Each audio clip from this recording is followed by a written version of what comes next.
Oops. Oops. Hold on. Okay. You guys can hear me? Okay. My bad. Hi. Sorry. Alright, so I'm starting a little late because I was starting to feel better yesterday, and then I got like really nauseous feeling today. Like specifically this evening, right before I was like getting ready to stream. So yeah, I'm starting a little bit late, but I'm here. I'm gonna try to get through it. And it'll just have to do. So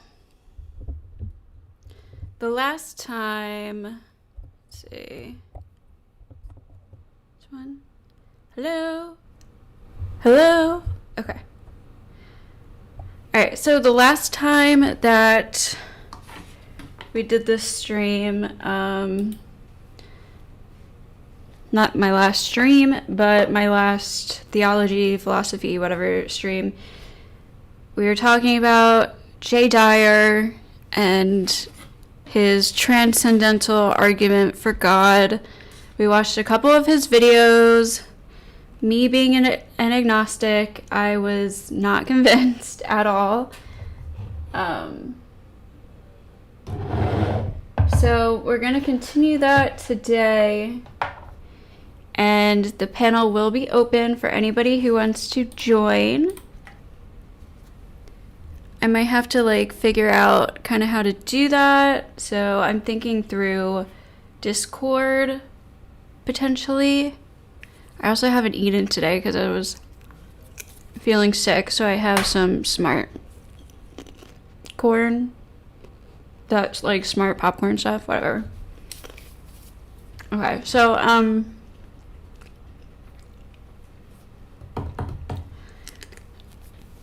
so yeah, that's what's going on.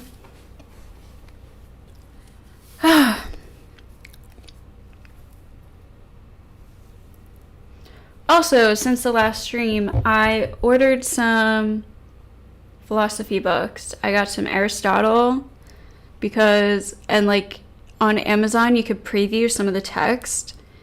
And I feel like me and Aristotle are going to get along really, really well. I feel like a lot of my, I feel like I have a lot of the same ideas as Aristotle. So I'm excited to read that.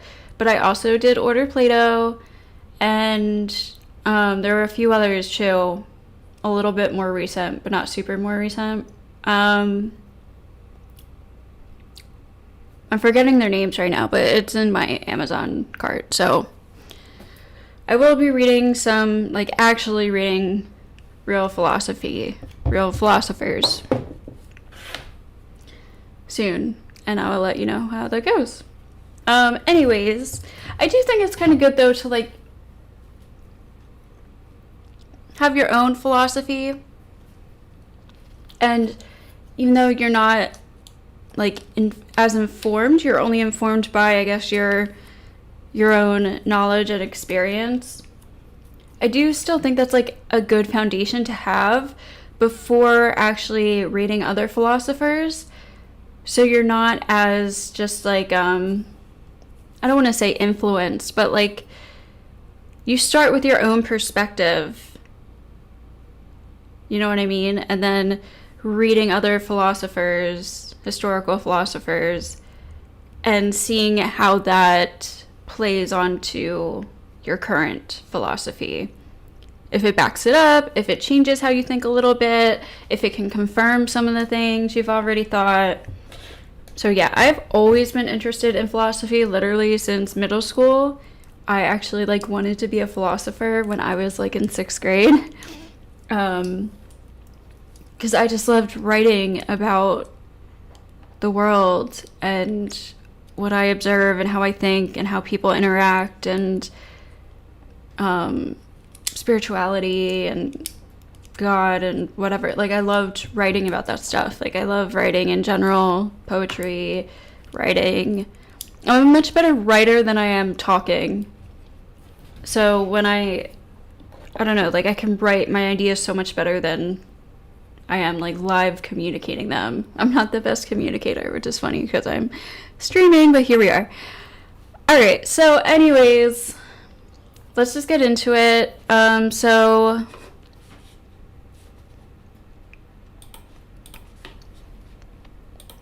one of the videos we didn't watch last time, I guess we'll continue on the transcendental argument. One of the videos, this was one of the videos we didn't watch last time, and it's called Transcendental Argument for God Explained. It's 18 minutes long. Wait, did we watch this one? I don't think we did.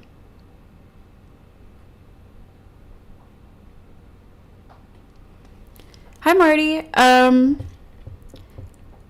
Can I share something interesting with you? Yes. Do you want to type it in chat, or did you want to like come on the panel, jump in the Discord?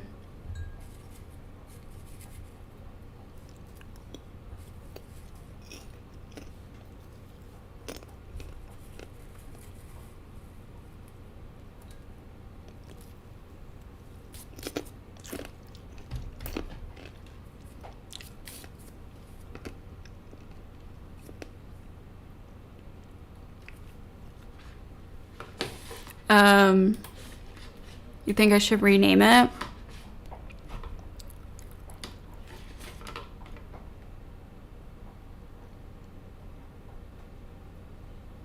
Okay, got it. Well, thanks for the fun fact. All right, here we go. So basically, my argument will be presented like this. I think that worldviews are what we all have. We all function on the basis of three basic philosophic approaches to life that are usually boiled down to metaphysics, ethics, and epistemology. So these three branches of philosophy historically have been what makes it what we call a worldview, at least in Western philosophy. I would say that I believe, and I would argue that each one of these branches is intertwined with the other. So for example, if I argue for something in the realm of epistemology, if I argue that a belief is true, typically what goes along with that is also an assumption about ethics and moral claims, moral judgments, that one ought to follow what is true. Now, one could disagree with that conceivably, but I'm going to argue that I think they're all intertwined. Similarly, if I were to say that we know that something is the case, it also tends to imply or necessitate certain beliefs about metaphysics, claims about what's real, what's not real, what can be or what can't be. So these three aspects of a worldview, I would say, are in a sense transcendental categories, or they at least utilize a lot of transcendental categories. Transcendental categories would be things like the principle of induction, the laws of logic, the past, identity over time, the self, the regularity that we find in nature. These are not subjects that are the immediate purview of empirical sense data or empirical science.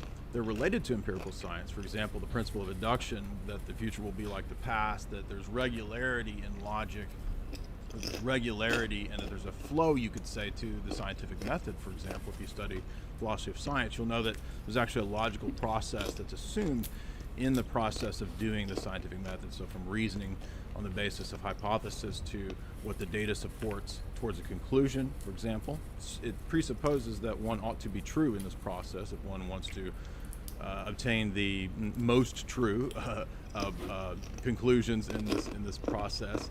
It presupposes the logic that one step in this process should follow another step. It also presupposes all kinds of other things, like that words have meaning, regularity, etc., that objects have a sort of uniformity to them over time. That's, I would say, is all presupposed in the scientific process itself. Numbers would be presupposed in this process, and these are all, I think, things that are immaterial, invariant, they're conceptual, and they're abstract. Now, I think that because something is presupposed in the scientific methodology doesn't necessarily mean that in other words, what I'm saying, we don't necessarily prove everything in the same way, right? So in other words, something that is assumed, it's a category like that, a law of logic or something, that's utilized in the scientific method is in a way more properly basic, more fundamental than even the scientific method itself. So even though the scientific method doesn't have the laws of logic under its immediate purview, it still assumes laws of logic and that regularity that cannot be proven in terms of empirical sense data. So if one were to adopt a kind of naive empiricist view, a kind of logical positivism, what we end up with is the inability to understand or to justify the belief in the principle of induction, the regularity of nature, that the future will be like the past.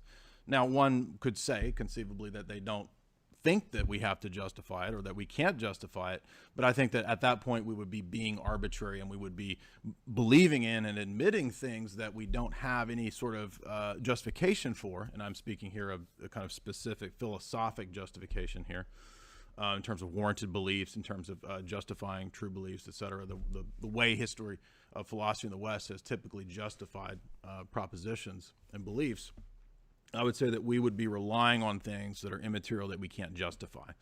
And so the way that I move from that to God is to say that there are actually a whole bunch of things that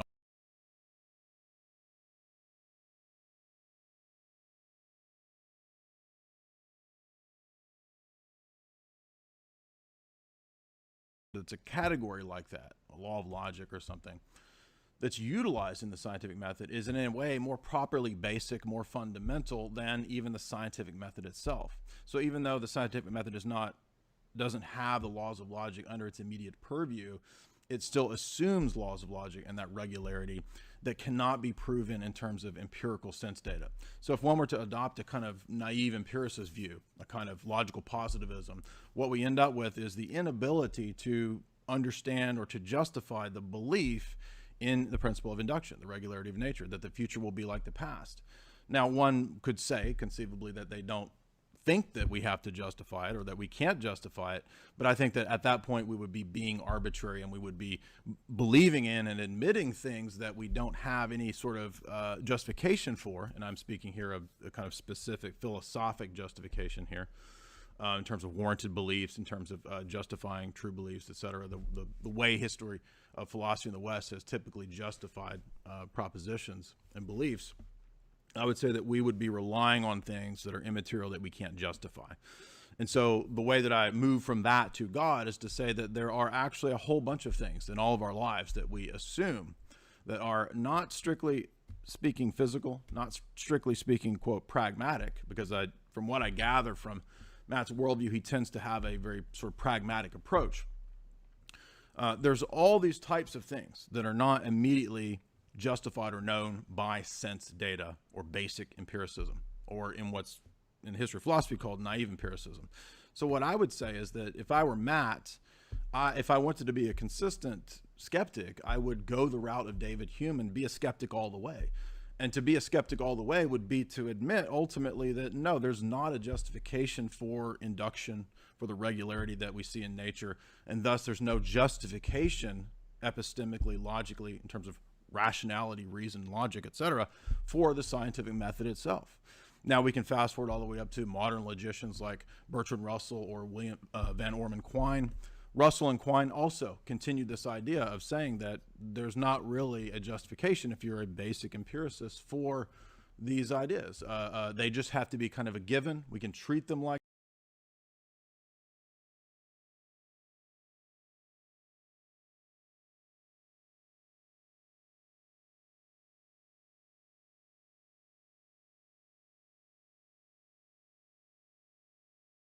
in terms of rationality, reason, logic, etc., for the scientific method itself.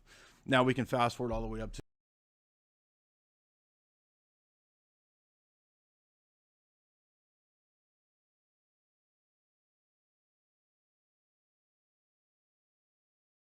justification for induction, for the regularity that we see in nature, and thus there's no justification epistemically, logically, in terms of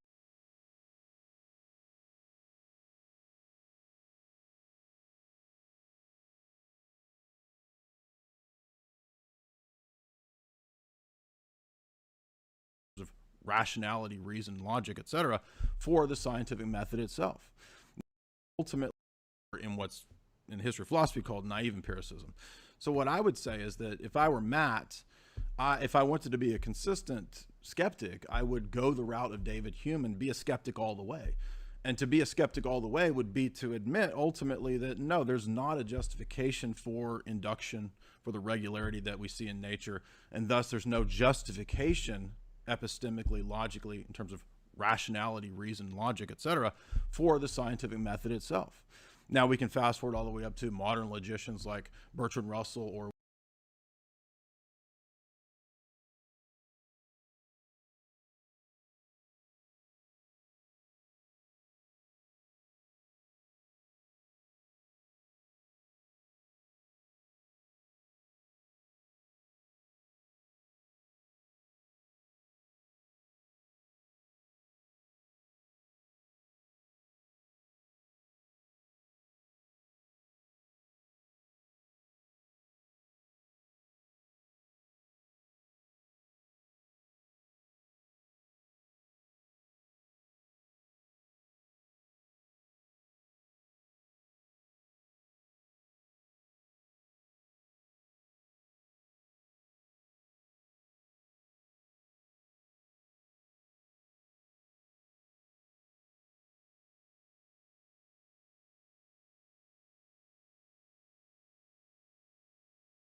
William Van Orman Quine. Russell and Quine also continued this idea of saying that there's not really a justification if you're a basic empiricist for these ideas. They just have to be kind of a given. We can treat them like they are, but we can't coherently give a basis or justification for them. So to me, that's kind of an admission of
I'm muted. No. I knew that was gonna happen. Oh, that's so annoying. Okay. Alright, so what I was trying to say was that this is where he is wrong. He gets it wrong in assuming that atheists can't justify non-material things. Because atheists have all different types of justifications for these things, and not all atheists agree. So he's typically talking about materialists who believe everything is made of materialism or material, like matter. So therefore, like, things like logic has no justification, I guess, to him. But as I was trying to say is, I feel like you could just be like, well, a mind is a property of consciousness. It happens from, it's a word for the thoughts that happen in a conscious being's, from a conscious being's brain activity. The brain is working in ways where it's observing and experiencing the world, and then it uses the same brain functions and activity to think and try to understand the world, which is basically what logic is. So I don't know how, like, even a materialist couldn't just justify these things. I feel like I explained it so much better the first time when I was muted, of course.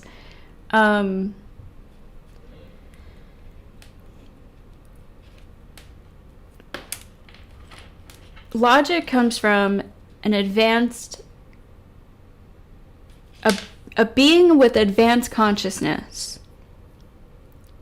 They use their brain power, their brain activity, to observe and then try to understand the world around them. And obviously it's like, okay, well, what is consciousness? Like, blah. It's, to me, just something, it's some kind of property or function of intelligent brains. It's a part of our brain. So even though, like, we don't fully understand it, we can justify it by saying it comes from the way our brains work. And, like, who knows, maybe I could be wrong about that. But, like, Jay Dyer could be wrong that it comes from God. So all I'm saying is, like, atheists do have their own justifications for these non-material things. And this is where he's wrong, because he assumes that atheists don't have justifications for these things, which comes to his entire transcendental argument, which ends up not making any sense. Once you're just like, well, stop there. We do have justifications for these things. And they're just as valid as your justification for these things. The intellectual bankruptcy of this kind of logical positivist position. So you have all these kinds of things that are different from just physical material, physicalism, like laws of logic, like numbers, like number theory, like Mandelbrot sets, right? Very, very elaborate mathematical sort of equations that many philosophers and mathematicians, somebody like Roger Penrose, and I'm just bringing this forth as a testament, not a proof, just as an expert testament. You know, Penrose says that when I looked into the advanced mathematics of Penrose tiling, he said it looked to me like we're actually discovering these mathematical principles, not socially constructing them. So if you know about fractals, you know about Mandelbrot sets, you know they're very elaborate, right? They're not something that could just be a social construct. They're actual mental discoveries. So the point is that if that's the case, then I don't think it's at all irrational to believe that all of these different kinds of categories or transcendental preconditions could be explained perfectly in a worldview where God... Well, again,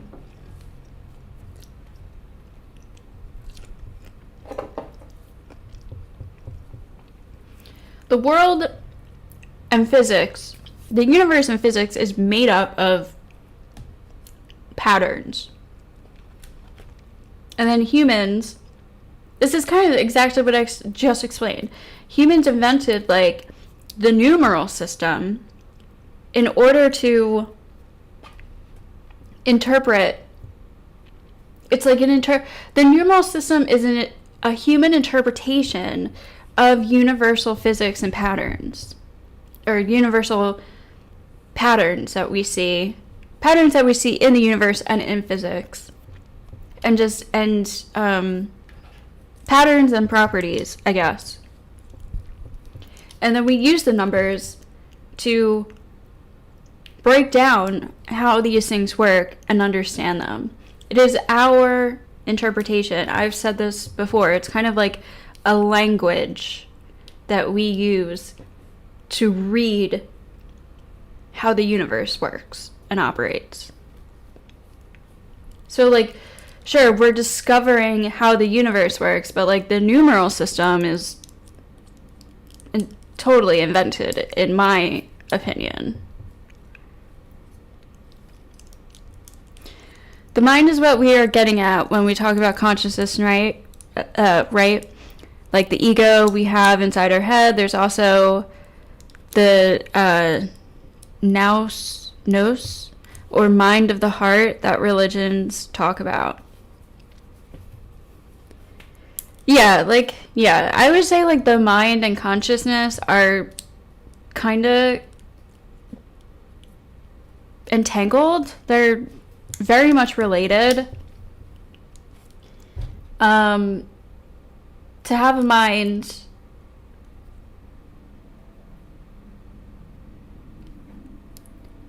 you have to have consciousness to have a mind, right? Like, if you're not conscious, you can't use your mind. That's why, like, even when we're sleeping, we have dreams, because our subconscious is still going. So, like, yeah, and I would just say that consciousness comes from, like, I guess what I'm thinking about is, like, does a dog have a mind? Yes. I think, like, a dog has a mind. And they do have some level of consciousness, but it's not as advanced as ours. So once you start getting to, like, advanced levels of consciousness, to the point where you actually start, like, questioning where you come from, questioning your place in the universe, how did we get here? Like, that advanced level of consciousness is what brings about things like logic or numeral systems. Like we are breaking down how the universe works and trying to understand our place in the world. That's, like, the advanced level of consciousness. Whereas, like, other conscious minds, like most animals, are kind of just making decisions, like survival decisions and things like that. They don't have, like, an advanced conscious mind where they're, like, I mean, to our knowledge, where they are actually questioning their own, like, self-awareness of who they are and what they are and why, like, all these weird questions that humans ask ourselves. So, yeah, hopefully that makes sense. And then, yeah, ego would come from that, right? Like, your ego comes from all of this advanced consciousness that makes us ask all these questions. But, I mean, ultimately what I think it comes down to is just us observing the universe and then trying to understand it. Like, there's that one quote, humans are the universe trying to understand itself. So we were born from the universe. We, like, we're all it's all the same matter, right? And it all somehow mixed up and eventually made us to the point where we became conscious, and now we're actually thinking about ourselves. We're thinking about what we came from, which is the universe. So it's like humans we are the universe contemplating itself, basically.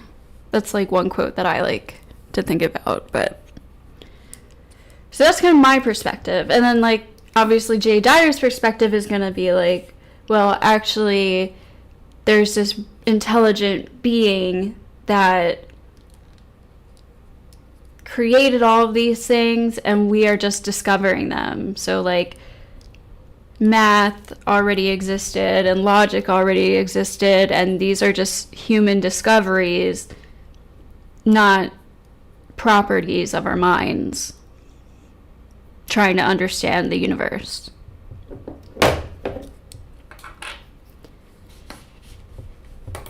God exists, and particularly the Christian view. So I'm here to defend Orthodox Christianity, not Southern Baptist theology, not the fundamentalist stuff, not Roman Catholicism or any of the other views. I have a very specific view and argument from Orthodox Christology and theology. So when we have that conception of God, God as a divine mind, omnipotent, omnipresent, etc., what we then see is that reality has its grounding and its basis in the mind of God.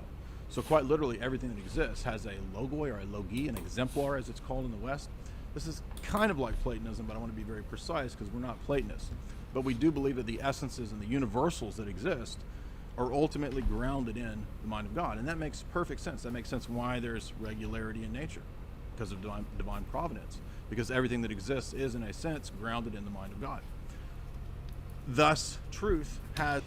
I mean, wouldn't regularity in nature, couldn't that also just be explained that, like, if one thing works one way, then everything else kind of follows? Like, I don't know how to explain it, but like Earth only has like a certain amount of conditions to where only certain types of life could grow on it, because those are the conditions of Earth. But could there be other life out there that like evolves to somehow breathe like some crazy shit like mercury? Like, could there be beings that need mercury in order to breathe, and oxygen would actually be toxic to them? So yeah, like, to me, the biggest argument for a God is ironically kind of evolution. Like, the fact that evolution, first of all, is just so...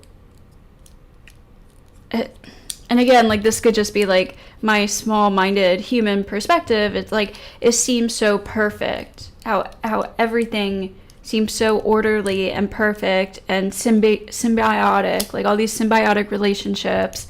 And that could just be my small perspective of where I am today, seeing billions and billions of years coming together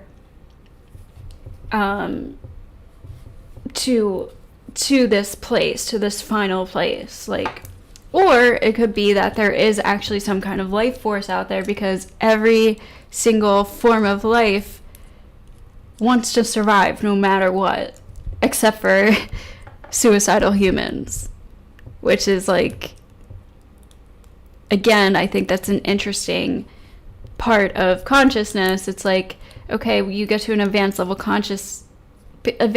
of consciousness, and it's like you kind of defeat your survival instincts to the point where we have like suicide epidemics. So yeah, I don't know, that's interesting. I kind of lost my train of thought, but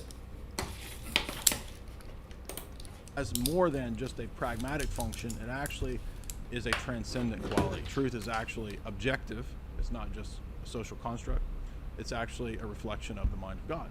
And specifically, I would argue that if we got into the nitty-gritty of it, it would be a defense of the Orthodox view of God, right? Getting down to the point of the one and the many. For example, this is a classic problem in the history of Western philosophy. The one and the many problem is solved by our doctrine of the Trinity, and more specifically by the Logos, Christ, and the Logi, right? The rational principles that are operant in nature. Now, it's true that we could remove all that. We could just say, well, none of that's true. I don't buy any of that. Those are a bunch of logical crazy leaps. And I just think that what exists out there is matter in motion. And I know Matt's heard this argument many times. I'm not going to rehash all the sort of classic presuppositionalists, quote unquote, that he's debated, because I think my argument is a little more precise, a little more fleshed out, better argued, hopefully. And that is that all of these different transcendental categories, if you were to sort of bundle them into a big pile, they make perfect sense in a world created by God, in a world that unfortunately is fallen, but nevertheless still reflects to a degree the truth about God. If we're made in the image of God, we understand how there's dignity. If we are made in the image of God, we have the ability to know objective truth, right? God's world is regular. It operates on principles of regularity. But we don't have the ability to know objective truth. That's the whole issue. That's the whole argument. You can believe in objective truth, but we don't have the ability to know that. That is absolutely not true. So, that's kind of interesting. If the mind of God is the basis of all reality, we have a basis for these really abstract and obtuse mathematical principles that we know are real, that are not, strictly speaking, physical. So all of these kinds of things, right? Ethics, epistemology, metaphysics, they make perfect sense in a worldview where our God exists and the kind of God that we argue for. In a worldview where we have pure materialism, pure pragmatism, random chance, random chaos, there's nothing like invariant, immaterial, conceptual, law-like things. Where are they? What are they? That's not true. Like, order can be a property of the universe. Like, it's like yin and yang. The universe is a perfect balance of order and chaos. That's how I view it. There is clearly order. But order doesn't automatically mean that there's an intelligent mind that created it. I don't know how you make that jump. You can absolutely believe that. But I mean, that would make sense. But you could just believe that it's a property of how the universe works, just like how any other property of the universe works. It doesn't have to be designed intelligently. They're just social constructs. Now, I don't know if that's Matt's opinion or view, but I have heard him say in previous discussions and talks that he doesn't think that there is a justification, so to speak, for logical laws, mathematical principles, these sort of abstract conceptual things. He thinks that they're just kind of... Marty, are you one of these crazy number people? Sorry, I don't mean crazy in an insulting way, but what are they called? Numerists or something, where you look at all the different numbers and connect them and find patterns and signs and stuff like that? Because that's how you're coming across. I think that shit's interesting. I don't know if I fully buy into it, but StreamYard, well, okay, I might be able to. It's just because my camera is connected on my OBS and I can't have my camera open at 2 different times.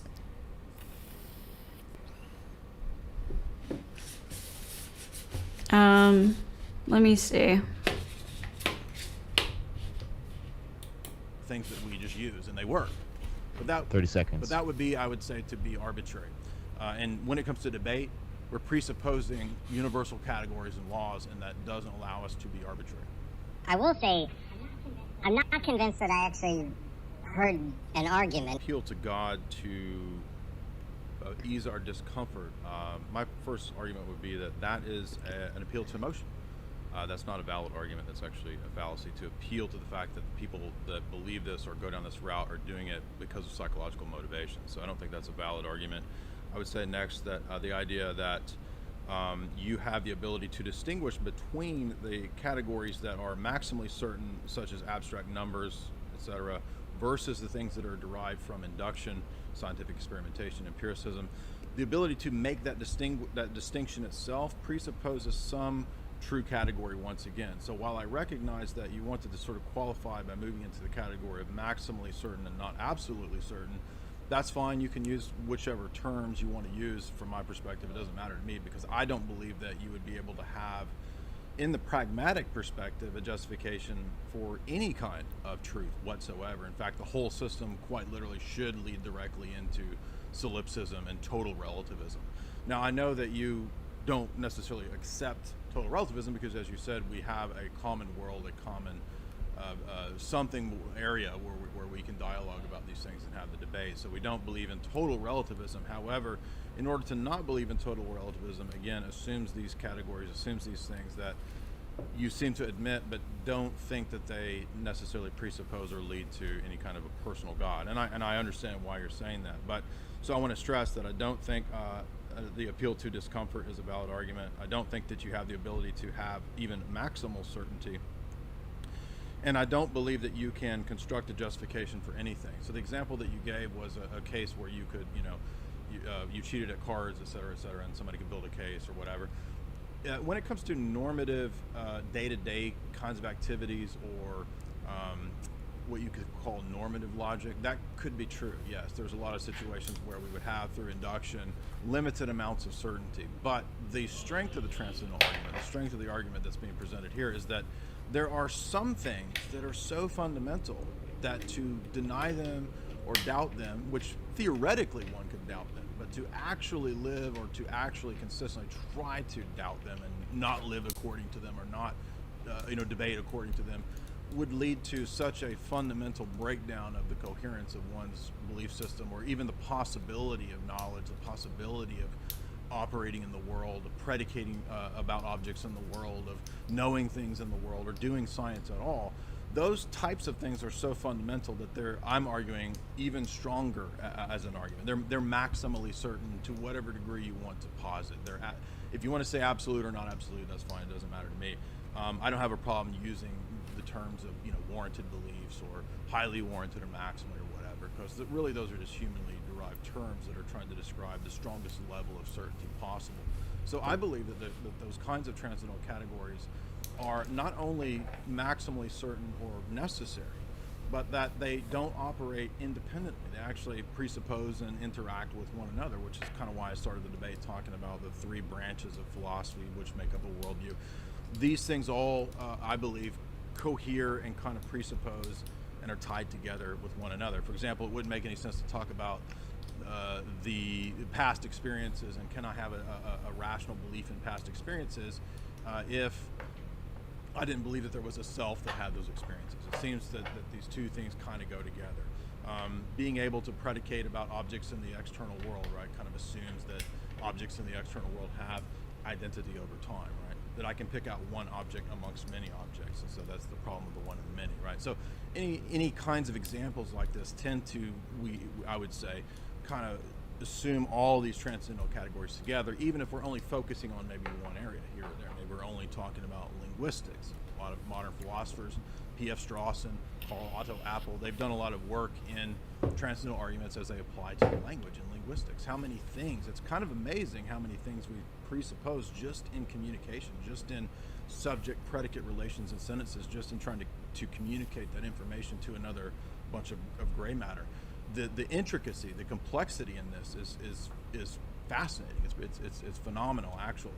And so what I think is so strong about this argumentation is that we're not just arguing that it's a kind of a model up here in the abstract that's pretty cool, like some big World of Warcraft scheme that we've invented that really doesn't have anything to do with the external world. I'm saying that no, when I have a friend who's a rocket scientist, he's done contract work for NASA, he designs Blackhawks, right? He talks about the amazing complexity of the algorithms that he works with. Now, I'm not a mathematician, right? I know about math theory in terms of philosophy, but I don't do the abstract, calculus that he does to how to build, Blackhawks, right? But to him, at least in his mind as an engineer, and many other engineers and mathematicians who utilize math in engineering, is that they see the practical application of this very abstract realm into the here and the now. And if something's wrong in the equation, the Black Hawk's not going to fly. It's going to crash, right? So he has to be very precise. He has to be very clear in the way that he gets it all perfectly right. And so it's not just in the realm of the abstract, it's also very present in the here and the now. And that's because I feel like at this point he's just saying, well, the universe and physics are extremely complicated. Like, yeah. That doesn't prove, again, anything. I agree. Like, it is extremely complicated. Like, everything about our universe is extremely complicated. It's so... There's just so much that goes into everything, right? There's just so fucking much. There's so, like... It's hard to comprehend, right? Like, how much knowledge and shit is out there, and how everything came together to be what it is today. Like, it's just, like, so much. But that's just because it's hard for, like, our little minds to comprehend doesn't mean there's a God, right? It could. It's possible, but...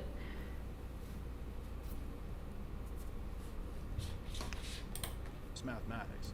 So what I think, if we reorient our perspective and we look at the power and possibility of transcendental arguments, we're not just saying something theoretical, we're actually mapping this onto reality and saying that all of reality kind of presupposes this kind of a God, and that itself is the argument. So again... Yeah, exactly. So that is what he's saying. He's saying all of these complexities presuppose that there is an intelligent being that designed this world.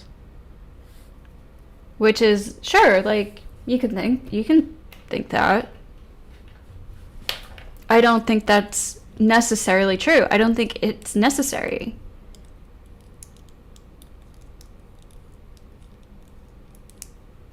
So, yeah. Not only do I not think it's necessary, I think it's kind of unlikely. And specifically, the Christian God specifically, I think is extremely unlikely. I think the likeliness of a God is more likely than the likeliness of the Christian God.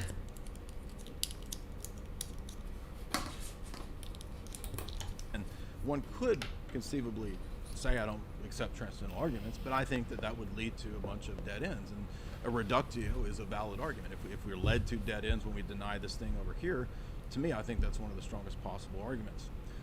Couple other last... But like all arguments, like... Eventually, all philosophical arguments end up being circular or leading to dogma. So, it's like... that's why all of this is just theory or philosophy. It's just like, it's not... I don't know. But, like, I feel like the difference is... like, there's lots of religions that don't use science to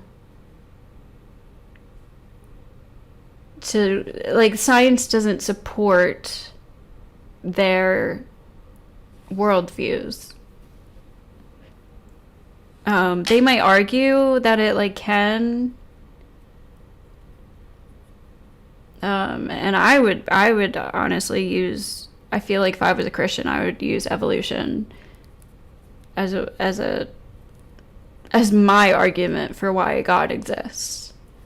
But I never hear that being used, so it's kind of funny. Points on Matt's last... I want to hear this other guy's argument, but he cut it out. He says that coherentism, when he was listing coherentism, he talked about how your beliefs don't have a foundation. Well, I'm not trying to fault Matt as if he necessarily doesn't understand this. Maybe he misspoke, but the coherentism is not about foundations. It's actually about the coherence of the web of beliefs, right? So there's two models. The foundationalist model is like self-evident maxims, and then beliefs on top of the self-evident maxims, and then beliefs that lead to further beliefs that lead to further beliefs, right? So that's foundationalism, and it has foundations.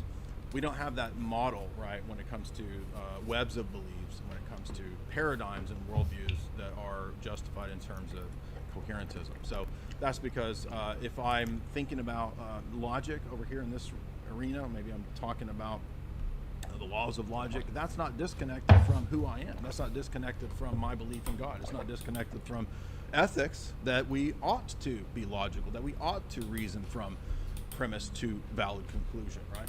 So it's all connected in our view, and I think that's a better method, a better way of understanding truth, propositions, beliefs, claims, etc. So I would say that I think Matt's position, while he did ask some good questions, kind of misunderstood and made a couple logical violations there.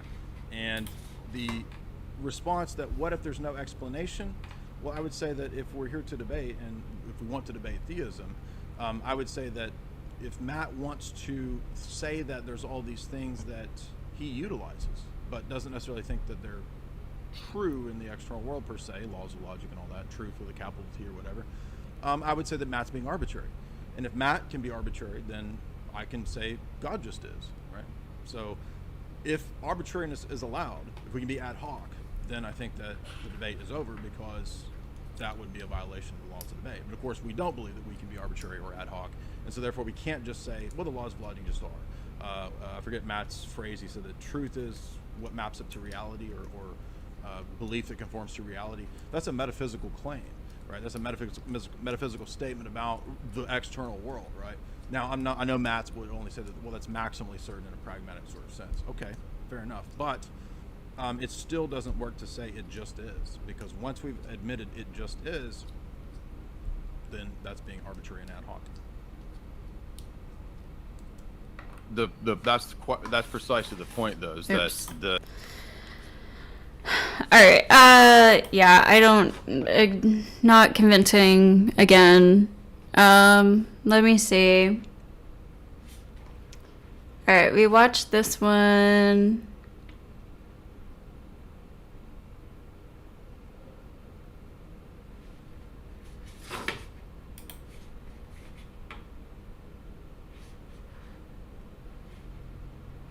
I think we started to listen to this.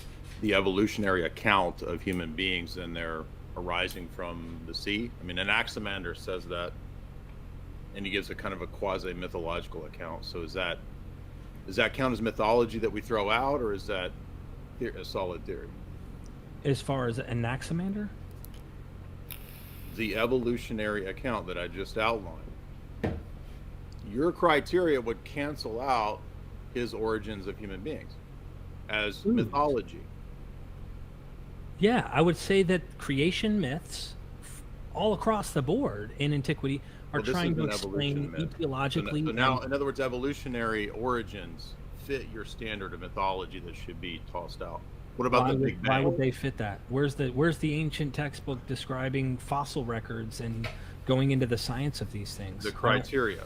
Well, then you would say there's also data, there's also archaeology, there's also There's several facets. things that map. Well, I asked for the criteria though about what cancels out myth versus fact. Well, that's why I said observable. I would look at the observations of what. Wait a minute. Did you observe any of that?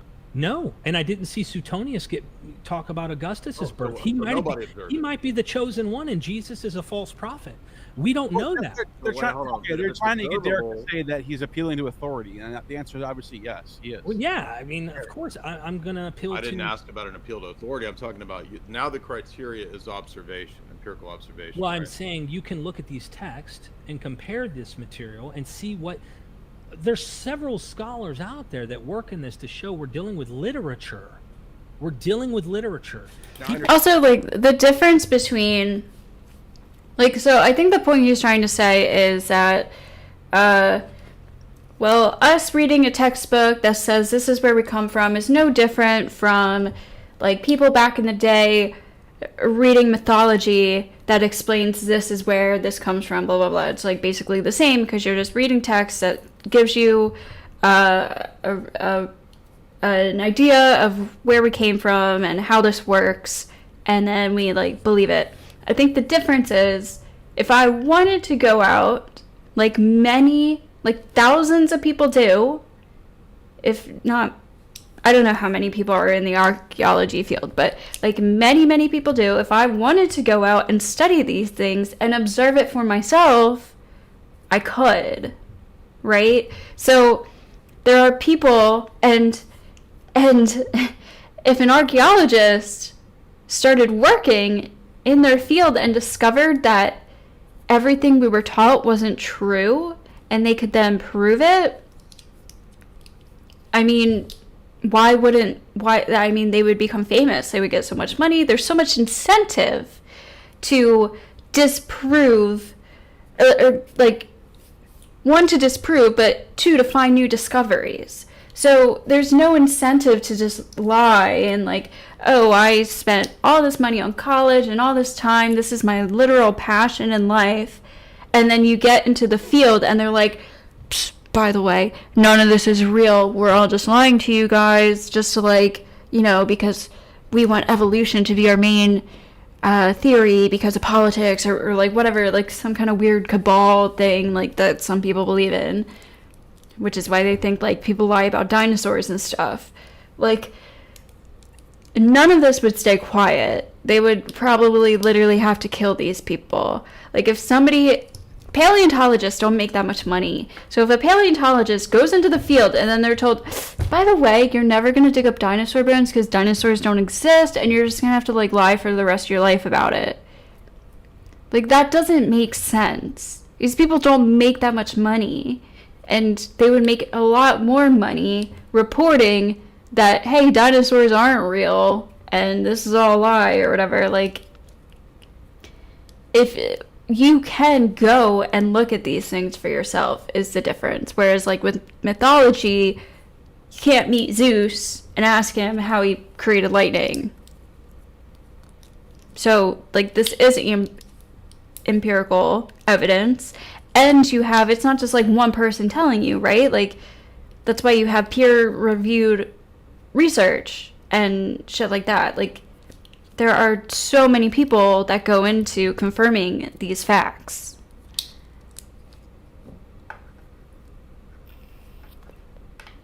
So I think that's like the main difference there. I understand your argument. Literature. I'm asking an epistemological question. Which is not answered by just saying that we look at the literature and the scholars. Okay. What do you want to know? So the criteria that you set up, your epistemic criteria was on what basis, I'm asking on what basis, and you said it's the things that don't appear to be mythological based on various scholars. And then I said, well, by that standard, certain things that you do believe would also be mythology, like the Big Bang would count as that. I'm assuming you believe that. I don't know if you... Well, it's not mythology, it's a theory. Which I guess, like, you could call that mythology, but I feel like mythology is confirmed myths, right? Like, I doubt during actual, like, ancient Greece, they actually... Like, did ancient Greeks actually refer to Zeus and all that shit as mythology?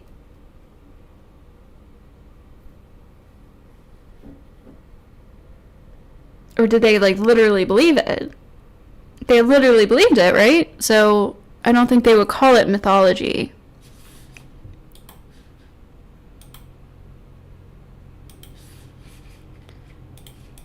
I think it's an outdated model now, but...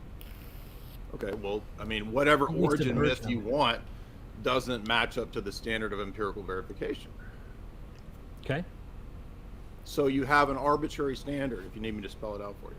Okay. And you So don't? what's the justification for your... But you don't? I'm asking you, do you? No, I think if I believe in theism and I believe in divine revelation, I have a basis for epistemology and those kinds of standards. So I'm just trying to figure out what yours is. Right. And And your it would be argument based rests on on the certain physical. It would be based on physical, observable, testable, and even observational things like literature. But you already Sure. said that all of these origin theories that you believe go outside of your empirical evidence. What do I believe that? Did goes you outside of it? observe the origins of the human? No. That's where authority comes in, like Neil brought up. That I would rely on scholars and expert scientists. How do you know you've chosen the right scholars? How do you know? Yeah. You got to do research yourself and investigate it yourself. Right. You read what evidence they have brought to the table and decide if it's convincing. Also, how many other scholars and experts agree is also quite convincing. Like, the more experts and scholars you have agreeing on these subjects, the more convincing it is. Also, the more evidence you present. Like, you have to have a true understanding of how these things work. So, like, not everybody can be an expert in every single scientific field that exists. That's impossible. So, yeah, like...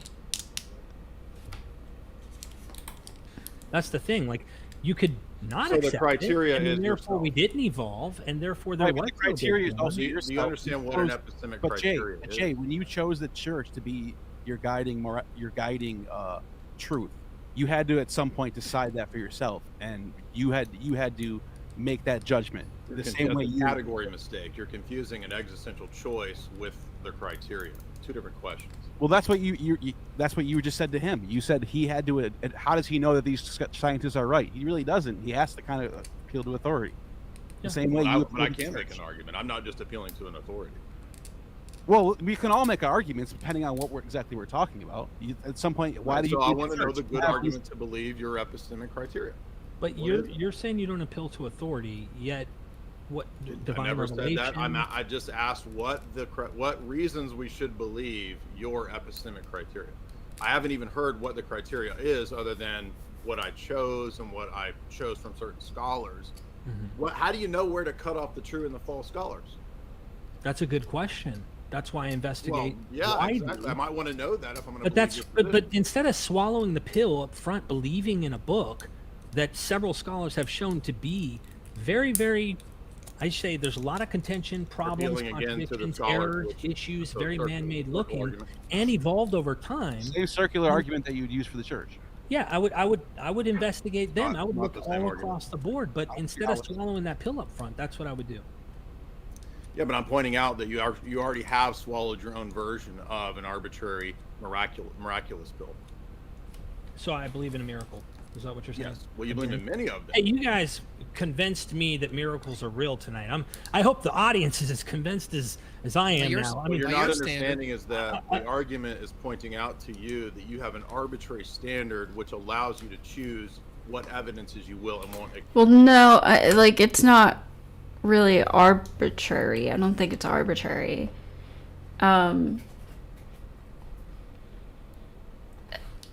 You read the evidence provided, and what evidence makes the most sense based on your knowledge. I mean, I guess that's arbitrary. I don't know. I don't think so. I feel like concrete evidence is concrete evidence. So, he's kind of asking, well, how do you know, to believe it or whatever? You have to research it. Whereas, with the Bible, you can't really research these things. It's literally faith. That's why it's called faith, having faith.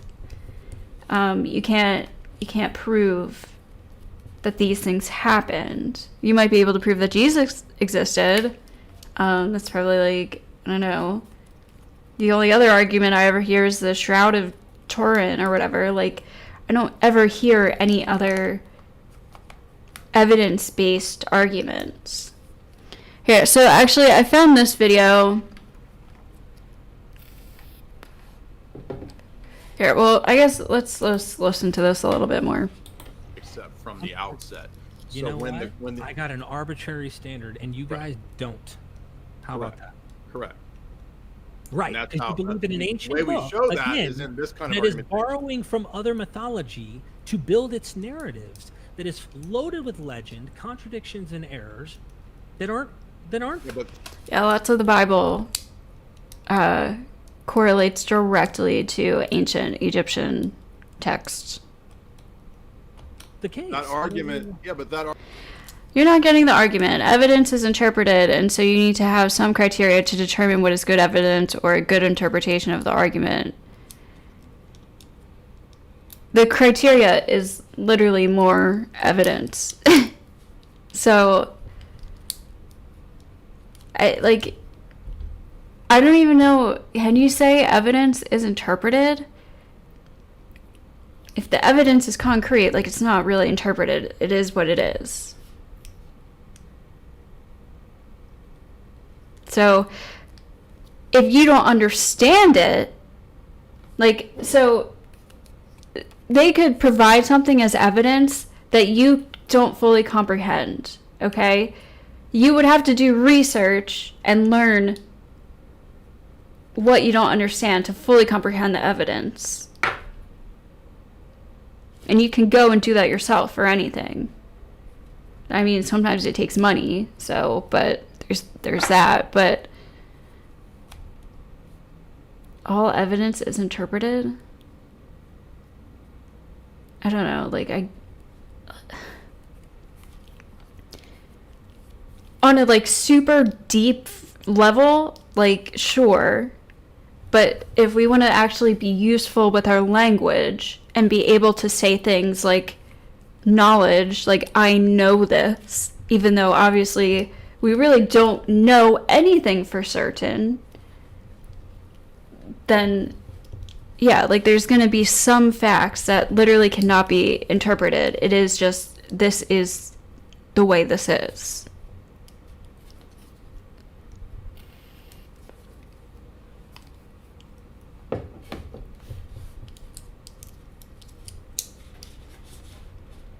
Argument that you're making is based on the very Right. thing that I asked you to justify. So you That's the point. Okay, but, like, again, so I talked about this a lot, like, during my last stream, but, like, this is why we are, like, everything is sort of subjective because we are the subject. And we can only view the world through us. So there are going to be things that we can't see, we're not aware of, that impact our knowledge. Right? But, like, it's not, at that point, it's just, like, it's kind of pointless to be like, oh, well, I don't know that humans need oxygen to breathe because maybe we actually don't, and we just, like, haven't discovered it yet or something like that. Like, I can say definitively that humans need oxygen to breathe. And the evidence is, if you take humans outside of an oxygen-enriched environment, they die. I feel like that's pretty concrete evidence that really isn't interpretable.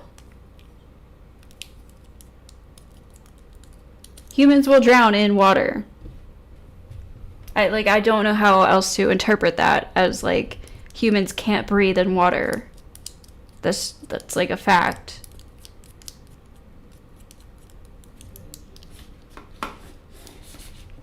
you keep restating your position without Right. justifying. I'm not going to do the everything research right for you, brother. I'm not going to do all the. I've done all the. Actually, I have just watched Myth Vision for like 10 years, and you'll see it all. It's all there. But I'm not going to sit here and go in circles with this, like. If anybody wants to jump in the Discord, we can have an actual discussion about it. Just let me know if you do so I can bring you up. I have truth and I have logic and you don't, and I have the actual epistemic Well, so- proper position. In other words, you don't want to address the actual philosophical challenges to your system. I'm not a philosopher. I'm really not. I can I'm going to tell. play around with philosophy I from know time you're to time, but I'm not a philosopher, and I know. understand that I you can do tell. that kind of stuff.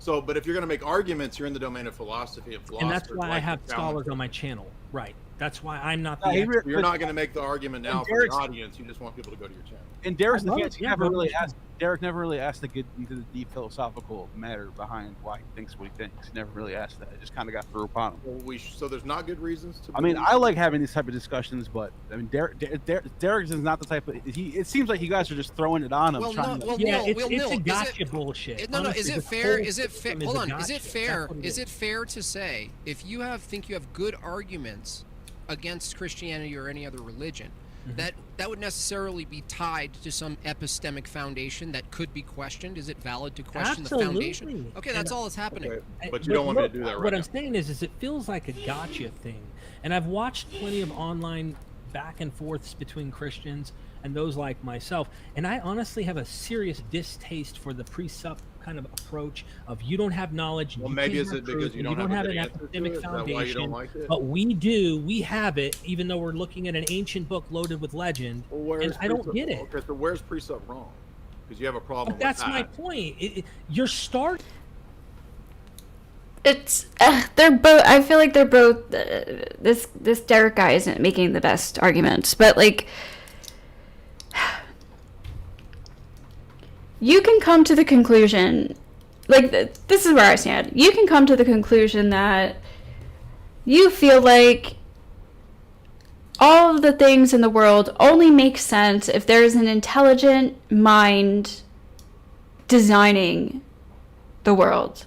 You can come to that conclusion. I think that's even a fair conclusion to come to.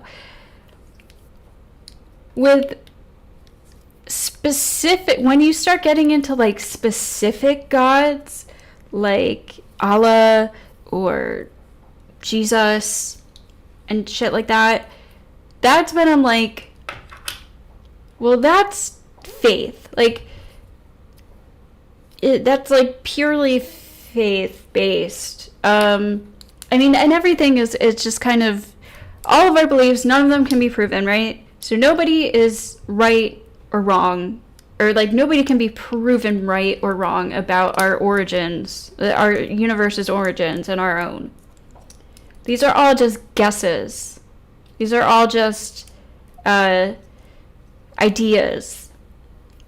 So me being agnostic, I could get behind the idea that sure, maybe there is some kind of God out there that designed our universe, or I can see a world where there is no God and the universe just like is the way it is, and we aren't able to understand it because it's much we're just like small humans on a little planet. Like, we just can't comprehend it. That doesn't mean that there has to be an actual intelligent designer. There could be, but it doesn't necessitate one. So, but once you're like, oh, I know for a fact that the Christian God exists because logic exists, it's like, well, no. Even if an atheist doesn't have a justification for immaterial things, which many of them do, by the way, that doesn't automatically mean that there must be a God. That doesn't necessitate a God automatically. Which is his whole entire transcendental argument that I listened to like 5 fucking times. It's not convincing. But,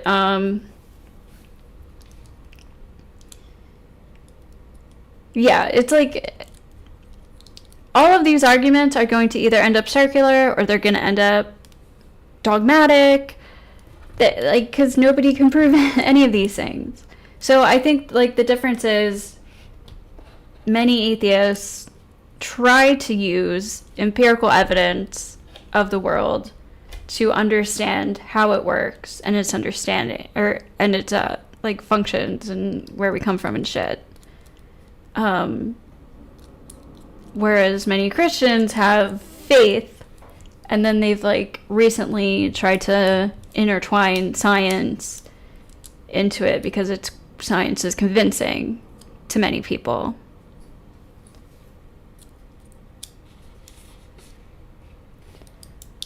Like, that's why you hear now, like, the argument for the world was created in 7 days. Like, well, how long was a day when the world was first created? Maybe a day.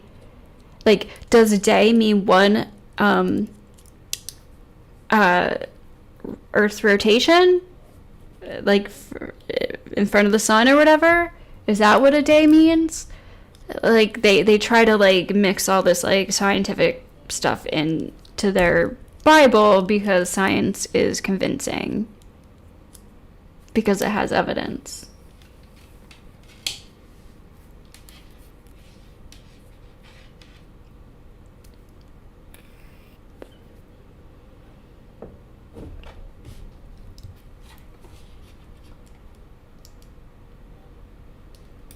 Starting with the conclusion that you have the answer, that you're the right one, that you have the epistemic truth, Yeah, that but you're we're on the arguing right side. everybody we're So arguing prove everybody. that your position's correct to me. Prove Right, that your position's correct to me.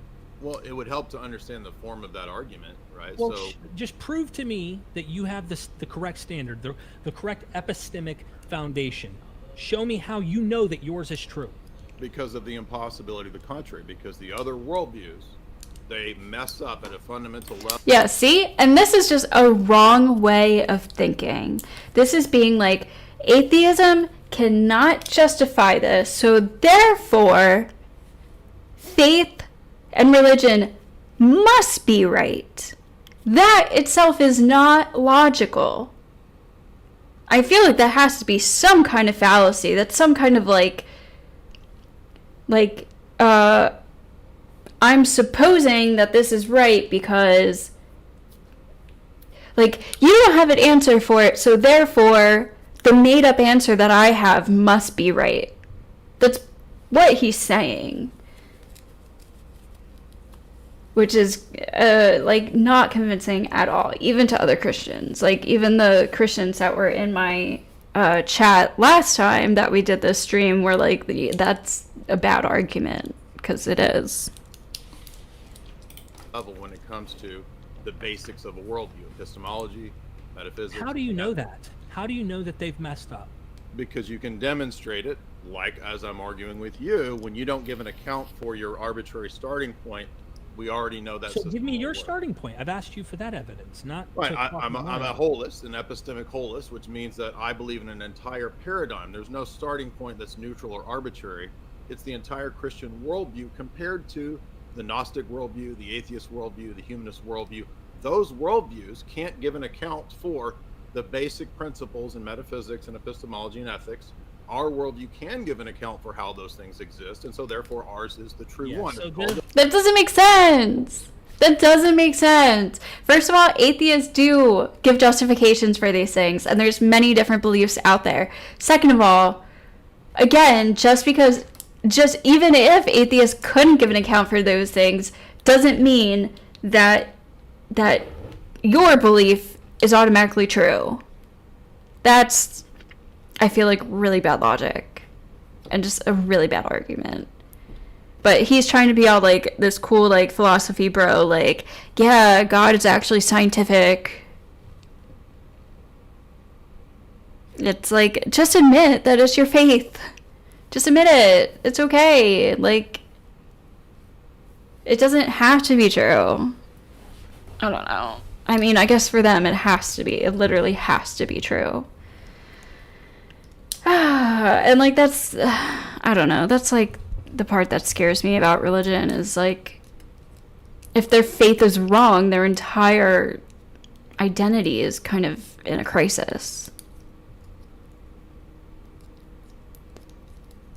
I wouldn't assume to know anything about the creator of the universe, if there is one, or our origins, besides what can be proven scientifically.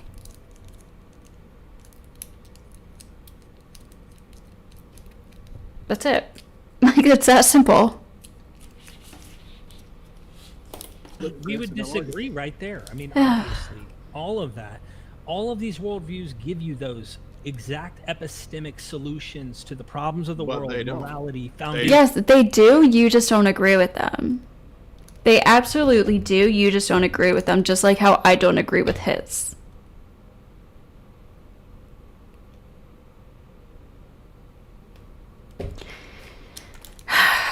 I'm like, okay, so I found another video that's by Trent Horn. The weirdest argument for God's existence. This makes atheism impossible. I kind of wanted to listen to this too and see if it's any different. So what makes an argument for God really weird? Well, most normal arguments for God's existence start from something we observe in the world that points to God. But one argument starts not with what we observe, but with the very idea of God itself. This argument, as my friend Jimmy Akin once put it, claims that, quote, instead of being too good to be true, God turns out to be too good not to be true. The weirdest argument for God's existence is the one that says God has to exist because, well, God. But this is one of those arguments that fits perfectly in the meme where the geniuses and the low IQ people both agree with the profound truth that God must exist by definition, while everyone else thinks that's a crazy idea. So in today's episode, I'm going to give an overview of the ontological argument for God's existence and show how it can be a helpful argument for that case. So let's get started. First, by ontological, we are talking about ontology, the study of being. The ontological argument claims that God just is the kind of being, or God just is being, so God must exist. Therefore, God does exist. The argument's origin can be found in the writings of the 11th century saint and doctor of the church, Anselm of Canterbury. Anselm started with the idea that God is, quote, that which nothing greater can be conceived. If you think God is just a powerful creator of the universe who is made by some other God, then what you are thinking of is not God, because there is something greater than what you're thinking of, the God that made this God. So now that we understand God is that which nothing greater can be thought of or conceived, what follows from this definition? Well, God must have all power, all knowledge, and all forms of goodness to be that which nothing greater can be conceived. St. Anselm then goes on to say the following: if that than which nothing greater can be conceived exists in the understanding alone, the very being than which nothing greater can be conceived is one than which a greater can be conceived. But obviously, this is impossible. Hence, there is no doubt that there exists a being than which nothing greater can be conceived, and it exists both in the understanding and in reality. So St. Anselm is saying that if you imagine the concept of God in your mind, then that's not really God, because there is something greater than a God that only exists in your mind. Remember, God is that which no greater can be thought. The greater thing would be a God that exists in reality as well, and not just the mind. Therefore, since God is that which nothing greater can be conceived, and a God that exists in reality as well as the mind is greater than a God that exists only in the mind, it follows that God exists. I don't know, like, what if God actually has a God? What if God has a creator? What about that? Like, if God is what created our universe, what created God? Maybe there's something even bigger. I don't know. These arguments are just so, like, weird. But most people, even if they believe in God, suspect that there's something wrong with this deceptively simple argument. One of Anselm's contemporaries, a monk named Gonolo, tried to refute the argument by parodying it in order to show its absurdities, a technique we now call reductio ad absurdum. Gonolo said that one could conceive of an island than which no greater could be conceived, but it wouldn't follow that such a perfect island actually exists. Modern atheists often resort to a variant of Gonolo's reply by saying that the ontological argument could be used to prove absurdities, like that a maximally great pizza must exist. You could make the statement that the greatest possible pizza in the world exists, and so, you know, therefore there must be a greatest possible pizza, and I don't think there is the greatest possible pizza. So why can't you say the same thing about God? But this actually isn't a fatal objection to Anselm's argument. Unlike the idea of God, perfect islands or maximally great pizzas are incoherent ideas. The idea of an island that must contain all perfections, or a pizza that contains all perfections, or a pizza of which no greater can be conceived, these ideas are incoherent. They cannot exist in reality, so we can't even really conceive of them in the mind. In his debate with the late atheist Victor Stenger, William Lane Craig... So why would we be able to conceive a perfect God, like, or heaven? Like, I don't know. I can conceive of a perfect island or a perfect pizza. It would be subjective. Just like I feel like my perfect God would be subjective. I don't know, like, am I missing? I must be missing something, because this just isn't making any sense. Noted that a maximally great pizza is an incoherent idea. He said, well, couldn't you have a parallel argument for the greatest possible pizza? No, because the notion of the greatest possible pizza is logically incoherent. A greatest possible pizza would be metaphysically necessary in its existence and therefore it could not be eaten, and therefore it couldn't be a pizza because the pizza couldn't be eaten. An island could always have one more coconut tree to make it greater, or a pizza could always have one more topping to make it greater. That means there is no island or pizza than which nothing greater can be conceived. But there could be a being than which nothing greater can be conceived, because that being had complete possession of what philosophers call great-making properties, things like power, knowledge, and existence, things that have intrinsic maximums. They aren't like adding one more coconut tree or one more topping. One can have all power or all knowledge or perfect existence. But if that's the case, then why don't most philosophers, including those who believe in God, accept Anselm's argument? Well, St. Thomas Aquinas said that since we don't have direct knowledge of God's essence or what God is like, this means we must reason to God's existence, which just is his essence, from what we do observe in the universe. So we cannot have self-evident knowledge that God exists, even through something like Anselm's argument. Immanuel Kant's criticism of the argument, though, is the more common one today, and it relies on the idea that existence is not a predicate. It's not a term that describes what something is. Existence is just the fact of whether something is or is not. Now, not everyone accepts Kant's objection to the ontological argument, but most people remain unconvinced of Anselm's distinction between greatness in the mind and greatness in reality as being a real distinction between things. Instead, they view it as just a way of hypothetically talking about things that could exist, i.e., St. Anselm's argument only proves that if God existed, then God would exist necessarily as the greatest maximal being, that which no greater can be conceived. But it can't prove that God actually does exist. Now, in 1960, the philosopher Norman Malcolm offered a summary of Anselm's argument using contemporary philosophical language that focused on the concept of necessary existence, which he says avoids Kant's objection about mere existence not being a predicate, since necessary existence is a unique property that can be predicated. The Christian philosopher Alvin Plantinga did something similar in his 1974 book, The Nature of Necessity, with his version of the modal ontological argument. Modal logic is a system of reasoning that helps us understand concepts like necessity or possibility. If something is necessary, then that means it has to be. There can be no world without that necessary thing. If something is possible, however, then that just means it can be. It doesn't have to be. Right. So, for example, in modal logic, we would say that if something is necessary, then it is also possible. If it has to be, then it can be. Right, and I don't think it's necessary for a God to exist simply because logic exists, or simply because the universe is super complex, or simply because we exist, or because what we call good exists, which is subjective. But yeah, all right, so let's see where it goes from here. Another way to understand this kind of logic is through the language of possible worlds. The actual world is the universe or the reality in which you and I currently reside. A possible world is just an alternative way to describe the actual world, a way the actual world never actually happened.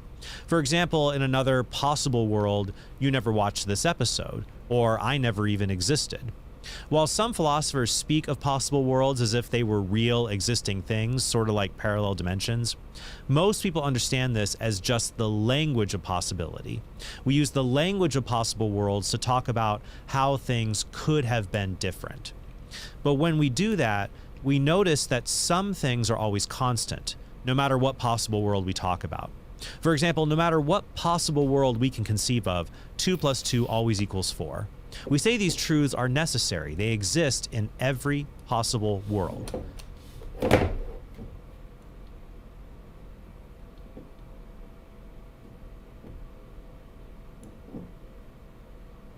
Okay.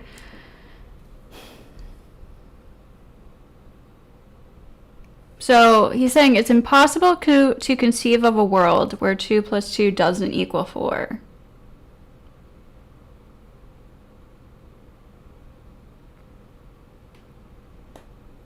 Is it impossible, or is it impossible for us to conceive?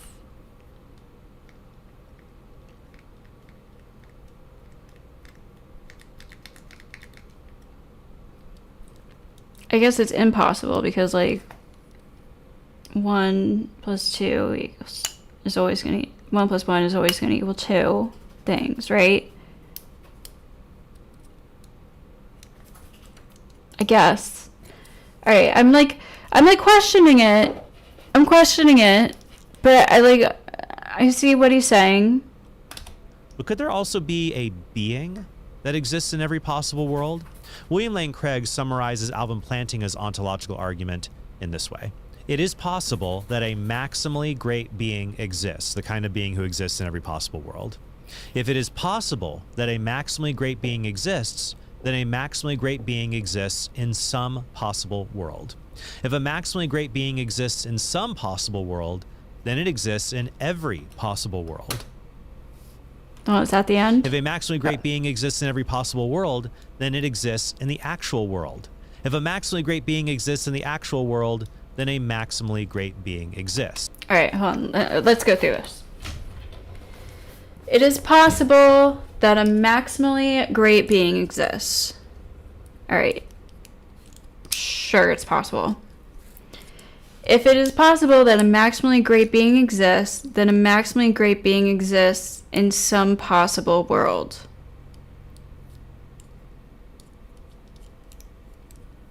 Okay. If a maximally great being exists in some possible world, then it exists in every possible world. I don't see that jump.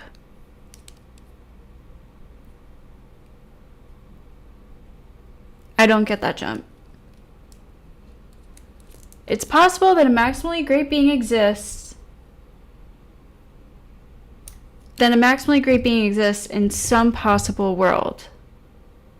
Wait, hold on. Hold on, sorry. If it is possible that a maximally great being exists, then a maximally great being exists in some possible world.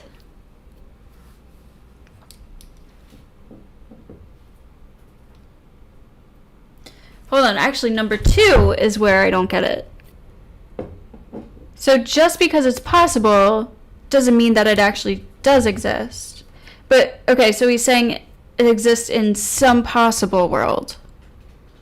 So, still, if it's possible that a maximally great being exists, so it's possible, then a maximally great being exists in some possible world. Okay. If a maximally great being exists in some possible world, then it exists in every possible world. No. Why? If it's possible that a maximally great being exists, then there is a possible world where that maximally great being exists. Why does then that go to it must exist in every possible world? I don't get that jump.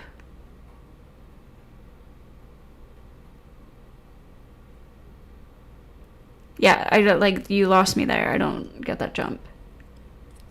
All right, let's continue. Therefore, God, a maximally great being, exists. So if it is possible God exists, then God must exist in some possible world or description of reality. If it's possible, it exists in one of those descriptions. Yeah, it being possible doesn't mean it does exist, okay?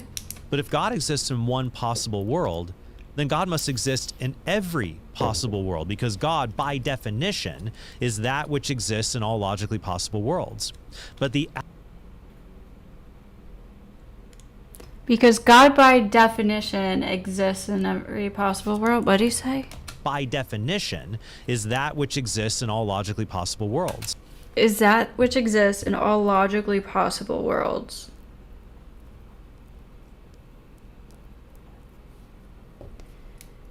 Is that how you're defining God? Well, that's how you're defining God.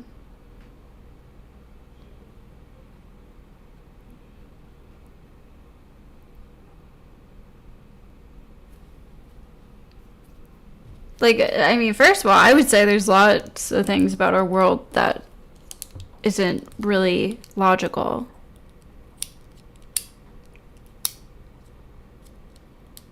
Or, like, maybe it is, but it's inconceivable.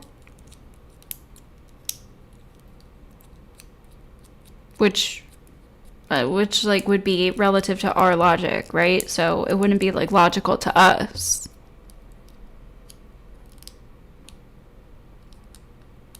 Yeah, I don't know. I feel like that's a big jump. Like, But the actual world is a possible world. Remember, if something has to be, then it can be.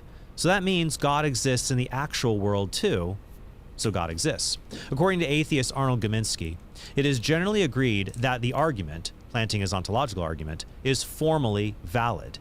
And I think that it is fairly obvious, assuming that a maximally great being is defined as a maximally excellent being that exists in every possible world, that if a maximally great being exists in some possible world, then that being exists in all possible worlds, and therefore in the actual world. So that's it. God exists. Game over, atheists. Not so fast. Some philosophers have challenged premise. By the way, Trent Horn is like my favorite online Christian that I know of. Like, obviously, like, I'm not Christian, but he's like my favorite Christian out of all of them. I just feel like he's genuine. He seems to have a good heart. He seems to be sincere. He's not trying to, like, not minimalize, but, like,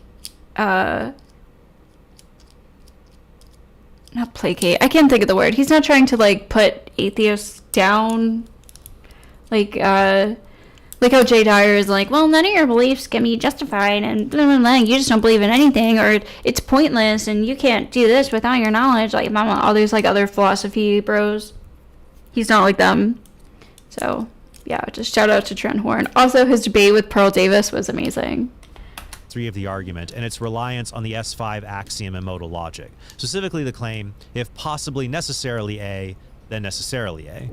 But most philosophers set their sights on the argument's first premise.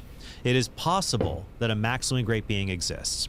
If this premise means hypothetically possible, or for all we know it's possible, then the argument doesn't really prove anything. Right. Because it's also hypothetically possible that a maximally great being exists in no possible world. Right. And such a premise could be used to form a valid anti-ontological argument against God's existence, where you just replace the word exist in the argument with the phrase does not exist in every Right. premise. And then you would get the conclusion, God does not exist in the actual world or any possible world.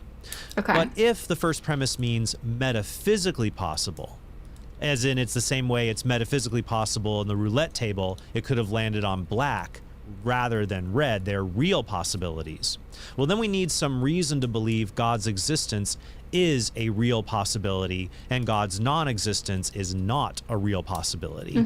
We cannot say that it is metaphysically possible that God exists and that it is metaphysically possible God does not exist, because that would entail a contradiction.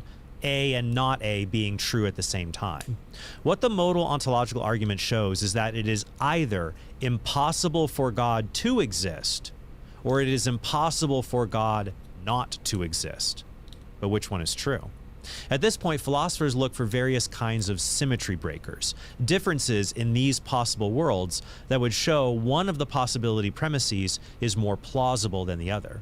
Okay. James Henry Collin offers this in defense of the ontological argument in his paper, The Reverse Ontological Argument, and Joe Schmidt at Majesty of Reason has published a reply entitled Symmetry's Revenge.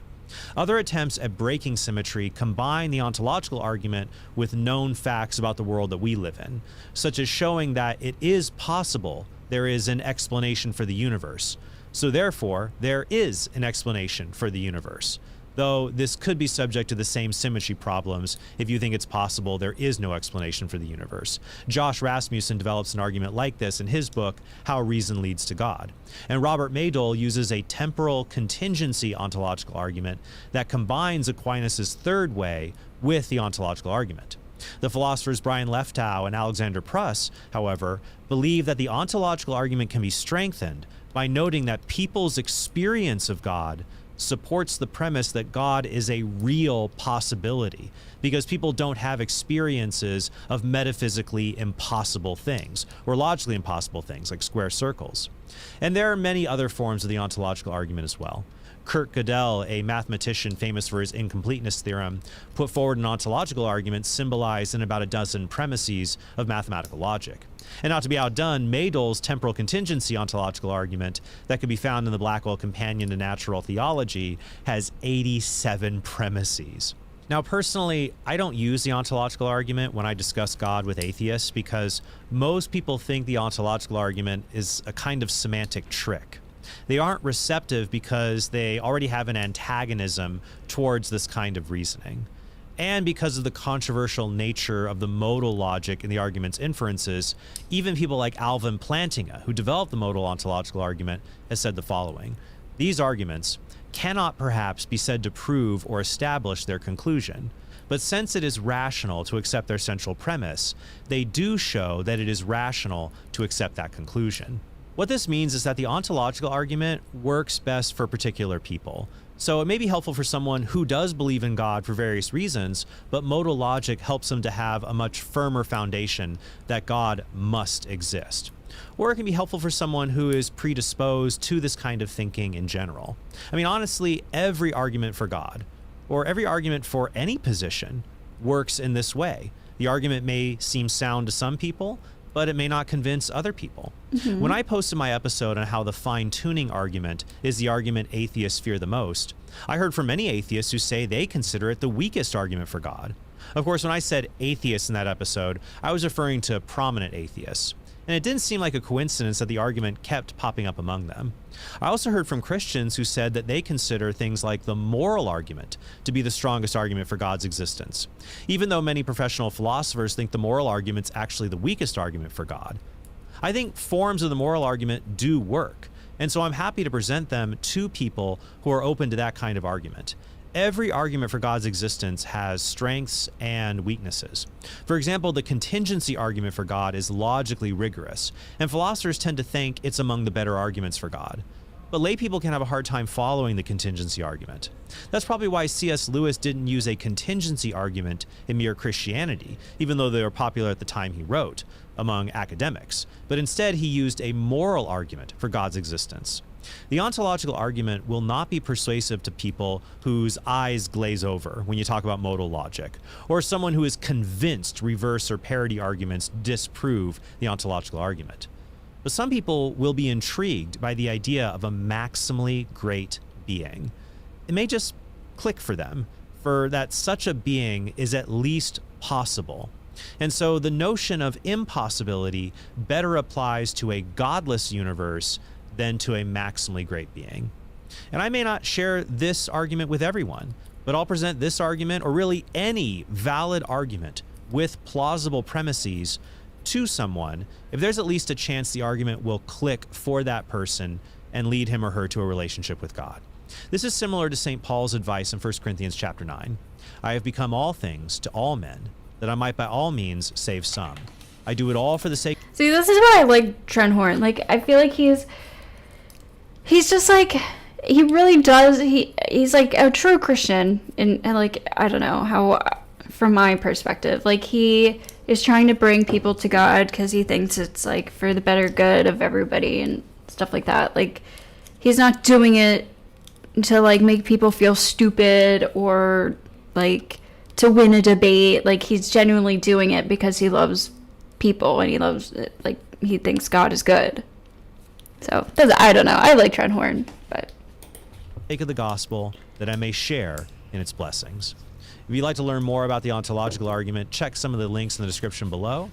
And if you'd like a sophisticated philosophical defense of God's existence, check out Ed Fazer's book, 5 Proofs for the Existence of God, and The Best Argument for God by Patrick Flynn. Thank you guys so much, and I hope you have a very blessed day. Interesting. Very interesting. That was interesting. Alright, what now?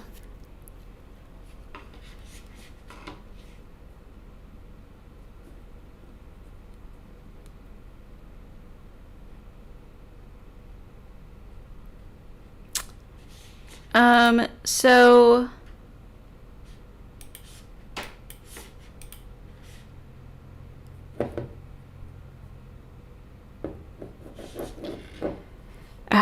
Jim Bob did this literally just popped on my feed that Jim Bob did a atheist debate.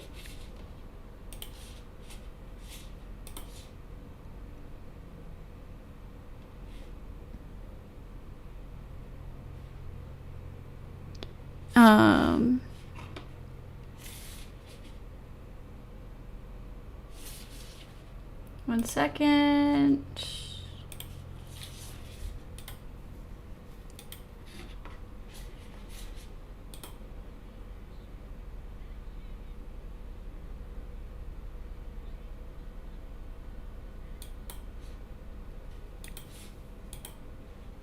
Oh, here it is. All right, should we watch a little bit of this?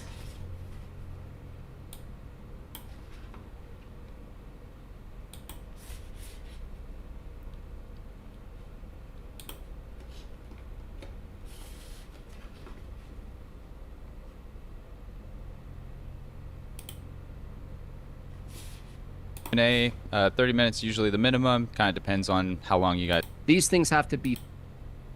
All All right, right, let's I can say. start now. Okay, so is the belief in God reasonable or rational? What does it mean to be reasonable or rational? It's based on or in accordance with reason or logic. In order to reason that the belief in God is a rational belief or a reasonable belief, I will be using a very simple argument for God. And by God, I mean a necessary, unchanging, transcendental mind.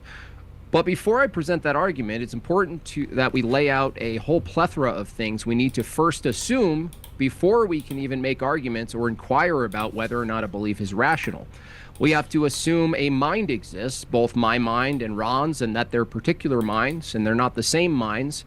You also have to assume some type of ontology of the mind. If my opponent assumes that a mind is merely a physical apparatus identical to the brain, I'm not sure he can reason at all.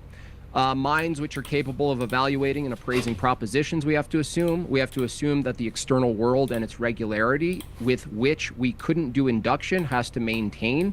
We have to assume that knowledge and truth exists. We have to assume information and meaning exists. We have to assume universals and particulars exist in order to speak in an intelligible way about the world and ourselves. The reason I bring these up is because we don't determine these things are rational, but we rather assume these things in order to do subsequent analysis of what's rational. These things have to be first assumed and in place. But without God, can these things be in place? Is there any reason to believe in these things without God? I don't think so. In other words, you have to first believe in these things, then you can investigate. Keep in mind, all of the items listed are not found as matter. They're not empirically verified. We don't do any tests on them. They are not determined using measurements or empiricism or science, which, for the most part, an anti-God belief is holding to as their epistemology. If we ask, well, what is a reasonable belief? They might say something we can test, something we can look at, something we can hold, something we can smell and eat. Well, that's not the case for them either. Being that logic itself is listed in the definition of rational, and as the arbiter for determining whether something is rational or not, including beliefs, it follows that we are holding logic to be universal. That is the status of logic. That is to say, the laws of thought are universal. By universal, I mean it applies to all potential circumstances. I would argue that logic, specifically the classical laws of logic, are absolute and universal, unchanging, and not dependent on human opinion or convention.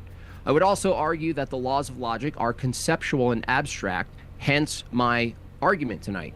The laws of logic are universal and conceptual. I think my opponent will agree with that. What do we know about concepts? Concepts are mind-dependent. They are associated with the mind. There is no concept we can refer to without assuming a mind. The problem is, with Ron's view, is that concepts themselves, being that they're based in minds, when he points to the laws of logic and they are universal, he can't point to any particular mind to ground them, to justify the laws of logic themselves. They can't be grounded in my mind only. They can't be grounded in just Ron's mind. We are particulars. So what type of mind would ground a universal, unchanging, invariant?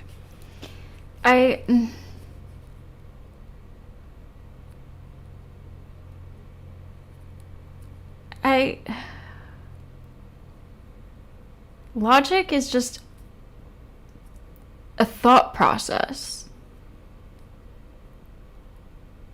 Why does it need to be grounded in a mind beyond our own?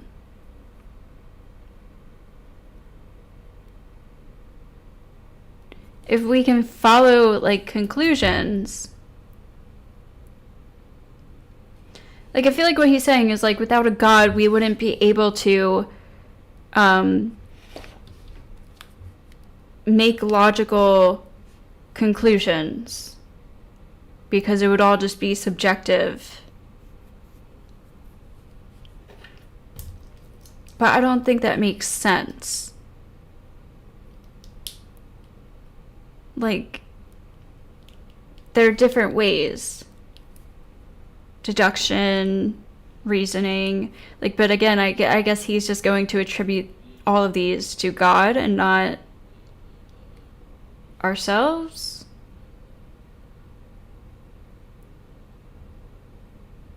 Yeah, I don't know why it's necessary for a God to exist, for us to be able to use logic. And I'm still, like, not convinced that logic is objective either. Or universal. I'm not sure. I would have to look into it more. Concepts like the three laws of thought. Well, I would argue a divine mind would do that job. How do we ground the laws of logic? If they are universal and conceptual, we cannot ground them in, like I said, Ron's mind or my mind. They must be grounded in an unchanging mind. If I hold God as an unchanging mind, a transcendental mind, and the laws of logic are in fact transcendental, you don't find them in nature at all, but we assume that they exist. They have some type of ontic.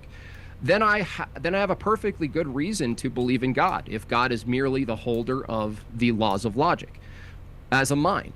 My opponent not only has to deal with my argument, but he also must provide a standard or criterion to call a belief reasonable himself. So if he says God is an unreasonable position or an unreasonable belief, he has to tell me what constitutes a reasonable belief and how it is that God is outside of that criterion. So I'm interested to hear his criterion. By what standard does Ron use to determine a belief itself is reasonable or not? I bet I could find a couple of things Ron believes in that doesn't meet his own criterion. In addition to that, keep in mind we're debating tonight. We are assuming all of the things listed in my opener, but we're assuming first and foremost that we have a direction toward truth, that we're actually capable through debate and dialogue to gear ourselves in a direction toward truth. However, without God, what is the direction toward from Ron's perspective? I argue that a direction toward truth would be a direction toward God. That would be the purpose of pursuing truth, is to know God, the grounding of all truth. From Ron's perspective, there's actually no reason to be here at all. There's absolutely no reason. So, like, this shit is just so fucking stupid. There's actually no reason to be here at all without God. I think it's actually kind of sad that you need, like, a God to give your life purpose. Like, I personally find that kind of sad, that you don't have, like, enough within your own life or within yourself or your experiences and your loved ones to want to live, that you need something bigger and beyond everything that you have here to want to live. Yeah, I don't know. I just don't like that perspective. I think it's kind of greedy.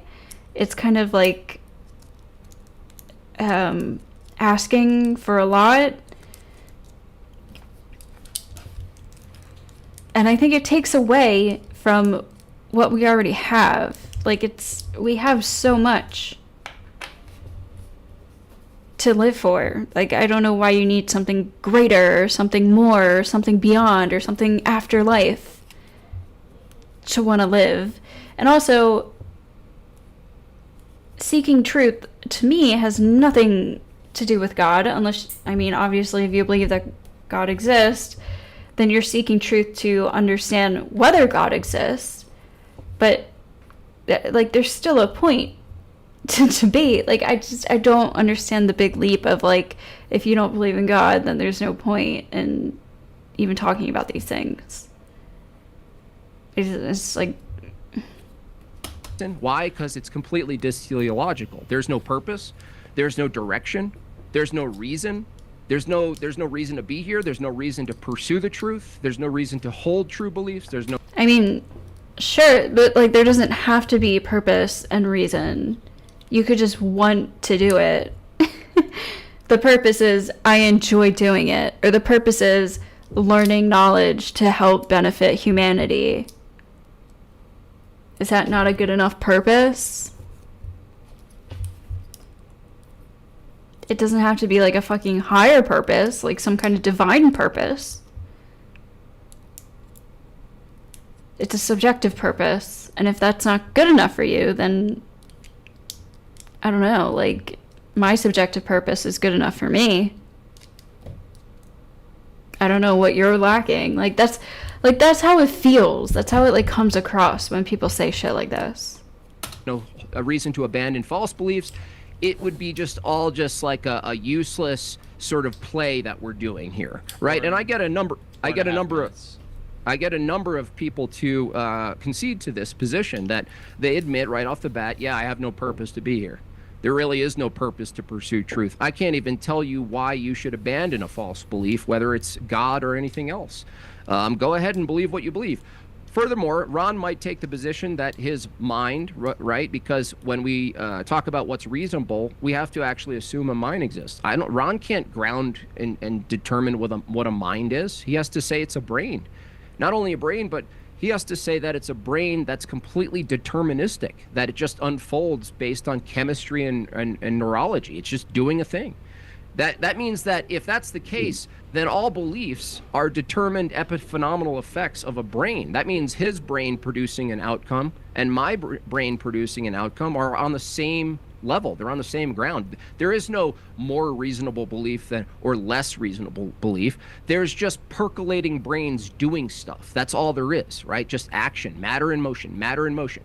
So I don't know how a person who holds the belief, absent God, would probably reduce to pure matter in motion, right? Deterministic matter in motion. How could Ron make a distinction between a reasonable belief and a false belief if matter itself is all identical, right? It's all just particular, clusters of things happening. Well, he really can't. So what I'm looking for tonight is, one, I want him to contend with my argument, given the status of truth, given the status of knowledge, given the status of the laws of logic being conceptual and universal.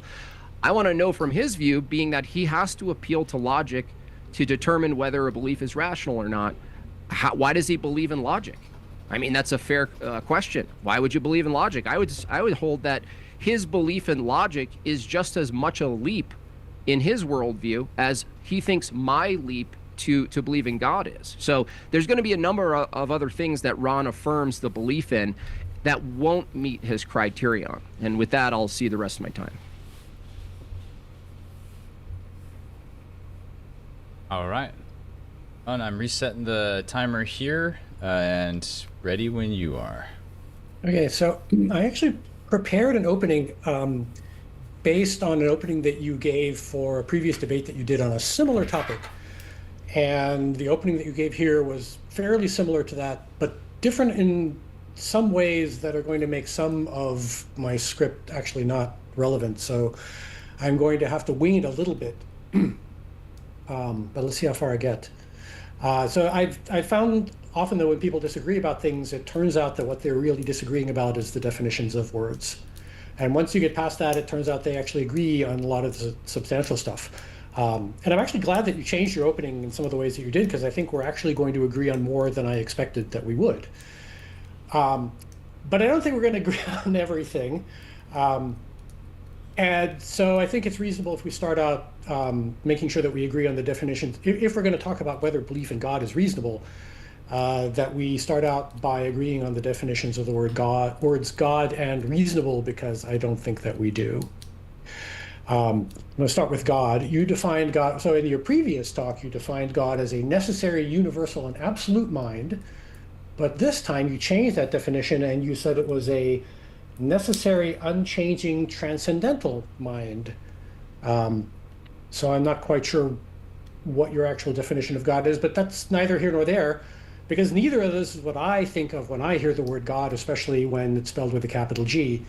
When I think of capital G God, I think of some kind of deity, which is kind of sort of similar to a necessary, universal, absolute mind, or a... when I think of God, the definition that comes to my mind is creator, like a creator of our universe and us. Like the creator. That's the creator of all things, pretty much, is how I define God. Okay, let me make sure I get the words right here. Necessary, unchanging, transcendental mind. But that's not what the word, it's kind of like that, but it's not quite the same, and I think the differences are important. I happen to know that you're an Orthodox Christian, and when I hear an Orthodox Christian say the word God, what naturally comes to my mind is not a necessary, universal, absolute, transcendental mind, but Jesus and the Bible and the Catechism and parting the Red Sea and a whole bunch of other stuff.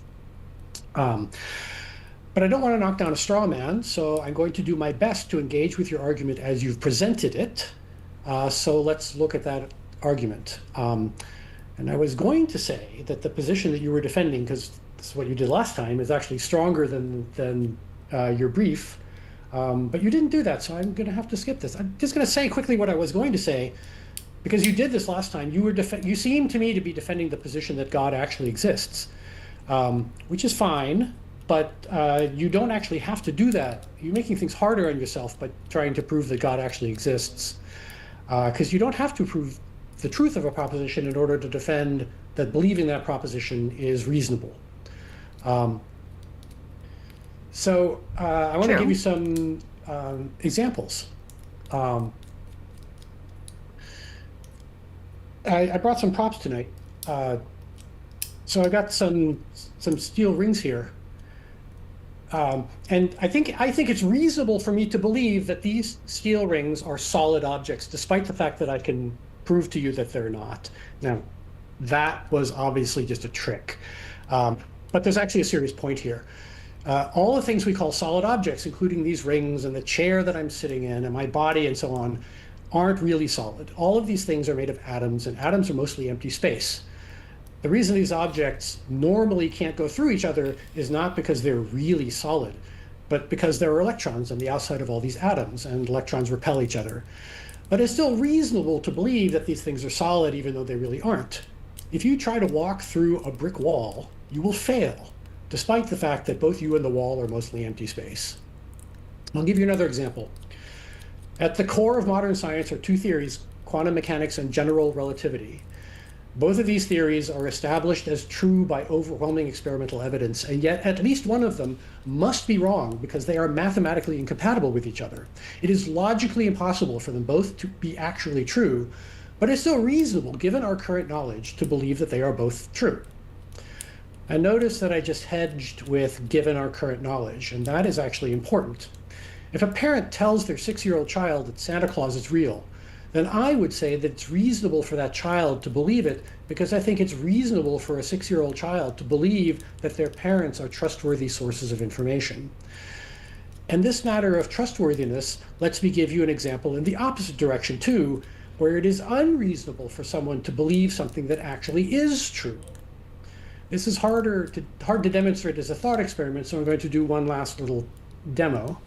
I have a playing card here, and I promise you this is not a magic trick. It's just the best way that I could think of to make this point. I am telling you that this card is the 3 of clubs. Is it reasonable for you to believe that I am telling you the truth and that this card really is the 3 of clubs? In our last debate, you called me a liar. And so if you think I'm a liar, if you have a reasonable belief that I'm a liar, then you do not have a reasonable belief that I'm telling you the truth, that this card is the 3 of clubs, and so it's not reasonable for you to believe that it is the 3 of clubs, despite the fact that it is in fact the 3 of clubs. Okay, I promise I'm done with my demos. Now, I want to actually engage with the substance of your argument as you've presented it, You started out by listing a long list of assumptions. You got 4 minutes left. In your original debate, I counted 9. I think there were more this time. I don't have anywhere. Obviously, I'm not going to be able to address all of them. I'm going to just focus on 2 of them because I think that'll give us more than enough to keep us busy for the rest of the evening. So you said that we have to assume that minds exist in order to even have a coherent conversation. Now, saying that we have to assume this is a very clever rhetorical trick because you aren't actually assuming it. What you are actually doing is presenting a tacit argument for the proposition that minds exist. If we make that argument explicit, it goes something like this. Minds are necessary in order to discuss whether or not minds exist. You and I are discussing whether or not minds exist, therefore we must have minds, and therefore minds must exist. So the assumption that you have actually made is that minds are necessary to explain things that we observe, namely the fact that we are having a discussion about the existence of minds. The problem is that you haven't defined what you mean by mind. And that word comes with a lot of philosophical baggage, like that there's a distinction between mind and brain. But you haven't actually demonstrated any of that. And in particular, you haven't demonstrated that there is any distinction between minds and brains. It may well be that brains are sufficient to explain our observation that we're having a discussion about the existence of minds.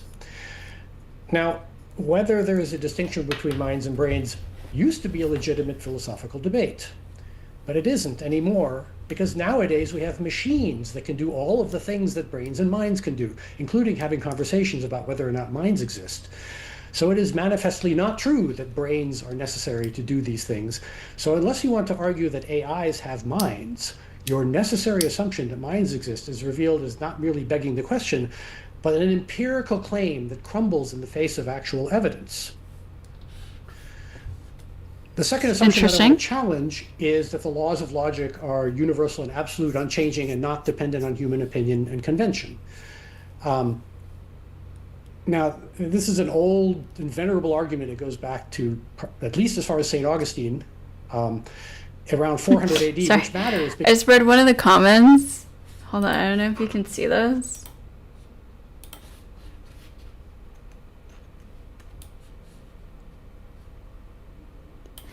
This one, doom-based. I can't understand anything this liberal is saying. Only God can do this stuff, stupid.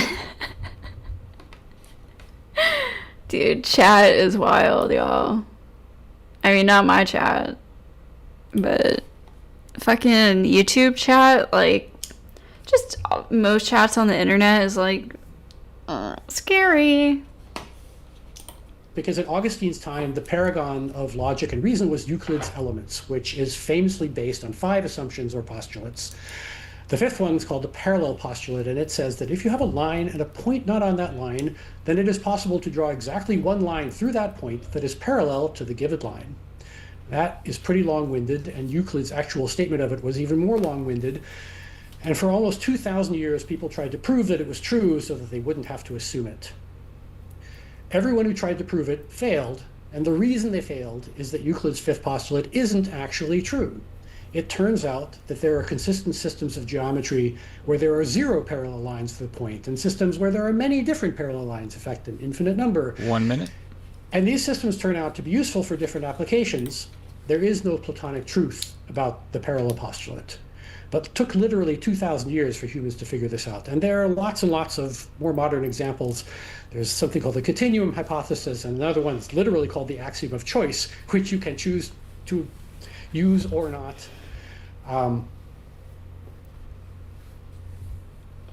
And so I would like to suggest that we start by achieving clarity on exactly what it is that we're talking about.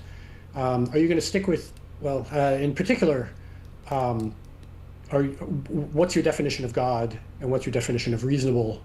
And maybe the best place to start would be for me to just ask you if you think that computers have or can have minds, or is that something unique to humans? I'm done. Alrighty. Awesome. Well, I appreciate you guys doing those openings. Right on track here. We're going to get into the open dialogue. Guys, go ahead, click like on the video, subscribe if you're new to the channel, and we do have a... right here, let's see if it pops up. We have a Facebook clips page. We have a TikTok now, as well. About on for what if it starting right now. So, Jim Bob, if you'd like to respond to his opening. Yeah. So a couple things in there. One, I didn't really get a criterion for what constitutes a rational or reasonable belief. It sounded like you said if a kid is told that Santa Claus exists, then they have a reason that they're reasonable in their belief. It's a reasonable, rational belief. Well, If it depends they on who's telling them. Yeah, if their parents tell them. Real quick, I just want to ask that we let each other finish whatever question or line of thought we're doing before we respond. And then if you don't feel like you're going to get the time to respond, I'll make sure that you do. So just be respectful to Jim Bob in that full question. But if he's asking me something about something that I said and he's getting it wrong, then we're going to save a lot of time if I correct him on the spot rather than waiting to the end and then having to rewind and say, I understand way that. back at the beginning you got this wrong. Cool. Yeah, just I'm just making sure that it doesn't turn into a interruption habit here. Set I'm all for that. All right. Go ahead, Jim Bob. Sorry about that.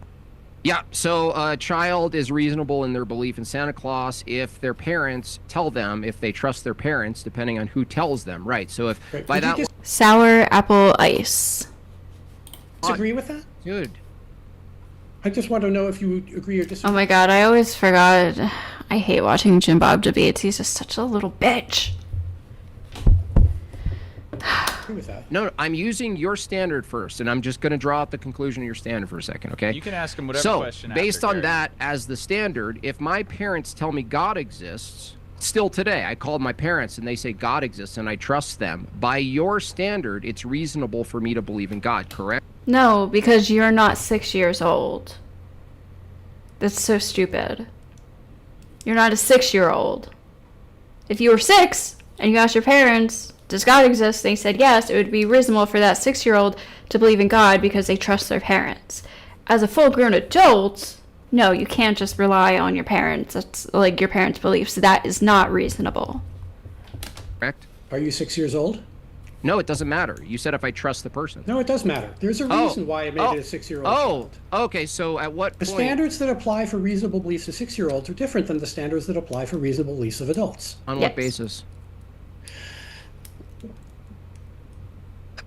Ruh-roh. I am amazed that I actually have to defend this. I know you are. Because 6-year-olds don't have fully functioning brains. And so it's not reasonable to expect the same things from 6-year-olds that we expect from fully functioning adults. Okay. Would you say it would be a 6... Yeah, I listened to all the Jay Dyer transcendental arguments, and I know Jim Bob uses the same ones, and this debate came out like 23 hours ago, which is why I'm listening to it right now. But I did all the Jay Dyer content I could that to try to have him convince me that God exists based off of the transcendental argument, and it was not convincing to me. So that's why I'm watching this now. I'm also not feeling very great tonight, so I don't know how much longer I'm gonna go. Maybe an hour max, maybe even 30 minutes. I haven't eaten today. I'm not feeling good, so we'll see. I'm just kind of listening to this now, but 6-year-old belief, expectation that they believe in God or Santa Claus? If their parents tell them that, then it's not unreasonable, and they have they have no reason to doubt their parents, then yeah, sure, it's reasonable for them to believe that. But I would also expect that as they grow up and that they acquire more information, that they would start to question those beliefs. Yeah, but the thing is, if they question the beliefs and they're adults and they still hold the belief in God outside of the threshold of the age that you arbitrarily defined as unreasonable versus adult, now I'm reasonable. So if a bunch of adults, right, the majority of humankind believes in God, on what basis are you declaring their belief unreasonable? Because it's incompatible. Well, so now I have to press you on what you mean by God.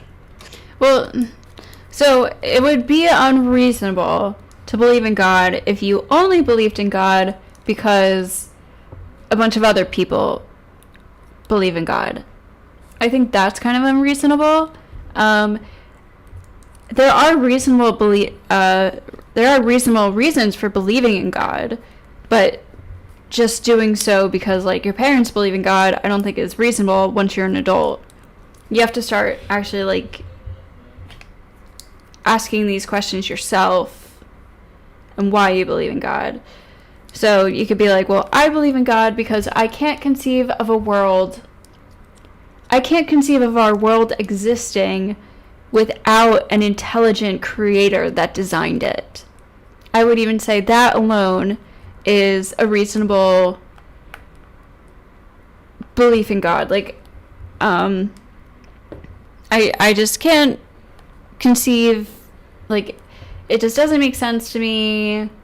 There's like the fact that evolution, things evolve so perfectly to have perfect symbiotic relationships, the fact that life just fights no matter what, like life fights to survive and procreate in all conditions possible. This leads me to believe that there's an intelligent mind that designed the universe. Okay, like I think that's reasonable. But if you're just being like, well, I grew up Catholic and my parents believe in God, so I believe in God, I don't think that's like reasonable. You don't really have an argument, you're just believing something because somebody told you. Now when you're a 6-year-old, it is more reasonable because you're not capable of asking these deep questions and understanding them, and you don't have the experience yet. That's the difference. Because there are definitions of God where, it's perfectly reasonable. And let me be actually very specific about this. Okay. There is a definition of God that is actually very close to something that you find in quantum mechanics, something called the universal wave function. If you define God as... Yeah, I was saying earlier, like, I feel like evolution is ironically one of the best arguments for God. Now, whether we're getting into like specific gods like Christianity or Muslim or something, now that's when it's like, but like just for an argument for a God in general, I think evolution is ironically one of the best arguments for why a God exists. Is this sort of abstract thing that is somehow omniscient and kind of keeps an eye on everything but doesn't actively intervene and is not actually a person that you can pray to that will answer your prayers, then there are things in quantum mechanics that kind of sort of look like that. But I'm guessing that's not what you mean by God, right? Right, but if I was defending any definition of God, being that the debate is it reasonable to believe in God? If you just admitted that there is a definition of God that's reasonable, it sounds like you'd conceded the debate. Well, maybe, except that I am having this debate with somebody that I know to be an Orthodox Christian, and so I have certain reasonable expectations about what you actually mean by God that you are being cagey about. Well, the thing is, if you have to start with the proposition of a broad concept of God, and you can whittle it down, what we're establishing here is even the broad concept of God as the creator of all things, omniscient being, someone who, like I said in my opener, someone who can ground a type of mind that's not just a human particular mind, a type of mind that can actually ground and house, let's say, universal concepts like the laws of logic. If that mind was necessary in my reasoning, it would be reasonable to believe that a mind exists that transcends human minds, that can justify laws of logic and truth and stuff, right? So what do you mean by mind? Well, a mind is, like, from a human perspective, a mind is a knower. A knower. Mm-hmm. Okay. A knower, a human knower, however, can a computer have a mind? No. Okay. So that's what I actually want to touch on that, because you actually said in your opener that computers can think and do things and I didn't say they could think. Well, you said they could do stuff that humans. I said they could have conversation. They could engage in conversations, including conversations about very abstract topics like whether or not minds exist. You said that machines can do what humans do. I said that machines. Ron said exactly what he just said. He said that computers can have conversations about whether minds exist. Machines can engage in conversations. Well, I read from a script. I can tell you exactly word for word what I said. Ron, machines, and you said you don't need the human, but the human needed to make the machine. You said it in your opener. Read it back. I didn't say anything about who made who. Read the part in your opener about machines and humans. No, I don't. Sorry, I don't think he's closed the cooked. document. I don't think he's cooked at all. Again.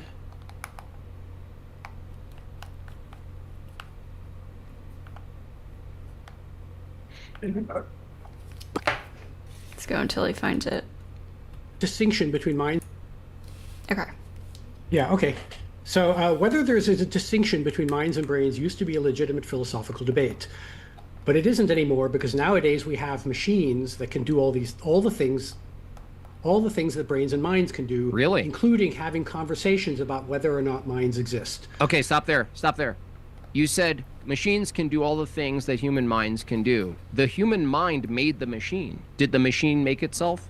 It can. Nowadays, it absolutely can. No, without the human. It can. Nowadays, yes, it can. It can do these things without humans. No, without the human coding it to do it. Yes, it really can. So you're nowadays, saying computers can write their own code. They really can. What made the computer write its own code? Well, nowadays, the way you get a computer to write its own code is you literally just say, write some code for me. Yeah, who does that? Who does that? Well, most of So I think he messed up when he said, I don't think he meant that computers can literally do all the same things that humans and our minds can do. He was specifically talking about the things that like Jim Bob was mentioning, which is like not just like logic, but like talking about minds consciously, I guess. Like, I don't know. What I'm trying to say is I don't think he literally meant that computers can do all the same things that human minds can do. Like, he obviously doesn't believe that. of the time it's humans doing that, but you When can is it not? actually get. Well, you can set up two AIs to talk to each other. You can? Have Is one of that them me? ask- Wait. You can set an AI? Is that a me as a human or? So we are still in the early days of AI. That's not what I And asked you, dude. I don't need a story about AI. I'm asking you, you said computers and machines can do all these things that humans can do, which was alluding to the idea that they are somehow independent and neutral on their own doing their thing, but the reality is humans made them. We engineered them to do things. Yeah, so that's false. So your opening statement has a falsity in it. So just concede. okay, maybe Okay. I need to wordsmith it a little bit. Okay. Yeah, good. see, he So is that misworded okay? it. He misworded it, which is, I don't know. I understood what he meant, but yeah, it was misworded. To the things that minds can do that make you think that the minds exist. So what exactly is it that you think that humans can do that computers can't, that shows that that we have minds and they don't? Code computers to do things. But computers can do that. They absolutely can do that. No, only with us to do. Look, dude, No, how are that's you not not- getting this? How are you not getting this? Look, no, Ron, hold on. Human beings make machines. They make machines do stuff. One of the things that humans make machines do is stuff that humans kind of do. The machine itself on its own doesn't do that without the human. No, you're actually wrong about that. Oh, really? Yes, really. Show me. And this happens, I mean, this is literally my area of expertise. Oh, really? This is, yes.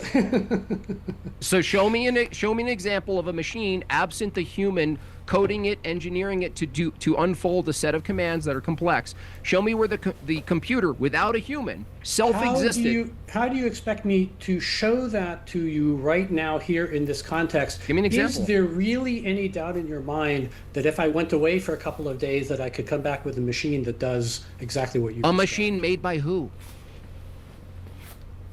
Another computer? Nowadays, the machines are made by other machines. And who makes the machine that makes the machine? Originally, this was all started by humans. That's right. And without humans, hold on, without humans, it wouldn't be able to do that, right? No, that's not Great. true. Nowadays, the machines could actually get along Holy with shit, us. dude. What's a machine? This is unbelievable. A machine is something that's built by humans, correct?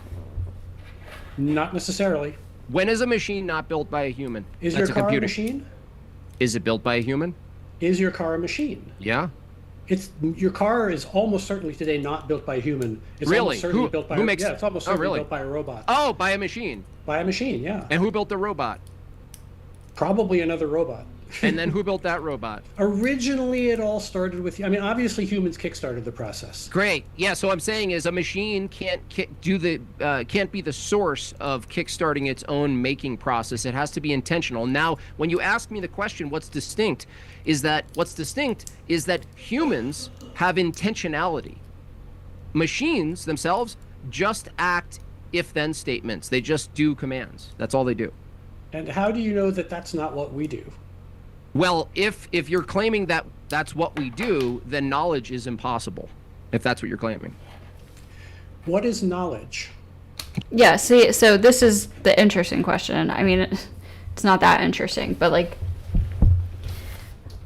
I think knowledge is perspective. Like, I would define knowledge as our best understanding of reality, our best and current understanding of reality. So, because otherwise it would be impossible to say you know anything. Like, we just wouldn't use the word know, because we can't 100% prove that we know literally almost anything. There might be some small things. But I mean, somebody was even debating me earlier. They were saying, like, if I say I know that humans will die if they don't have access to oxygen, they said that's evidence that can be interpreted. And I'm like, well, I don't know how else you could interpret that other than humans will die without oxygen. Like, unless we discover in the future that there is something else we can breathe besides oxygen that keeps us alive. But it would be silly for us to never be able to say that we know something just because we might discover something new in the future. Like, so, yeah, like, knowledge is our best understanding of reality. And whether or not it is absolutely objectively true, is that relevant or is it irrelevant?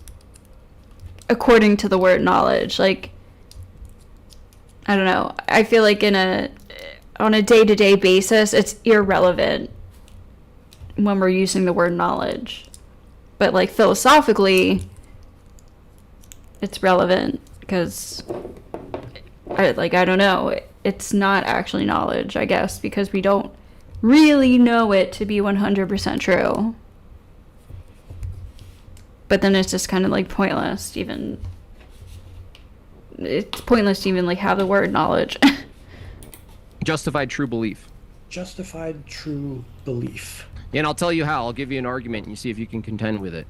If you're a machine and I'm a machine and everything I think and do and say is deterministic, that is to say it's just the result of physical dominoes happening, I have no say in the matter of the pursuit of whatever I'm about to say or come to the knowledge of or any of my evaluations.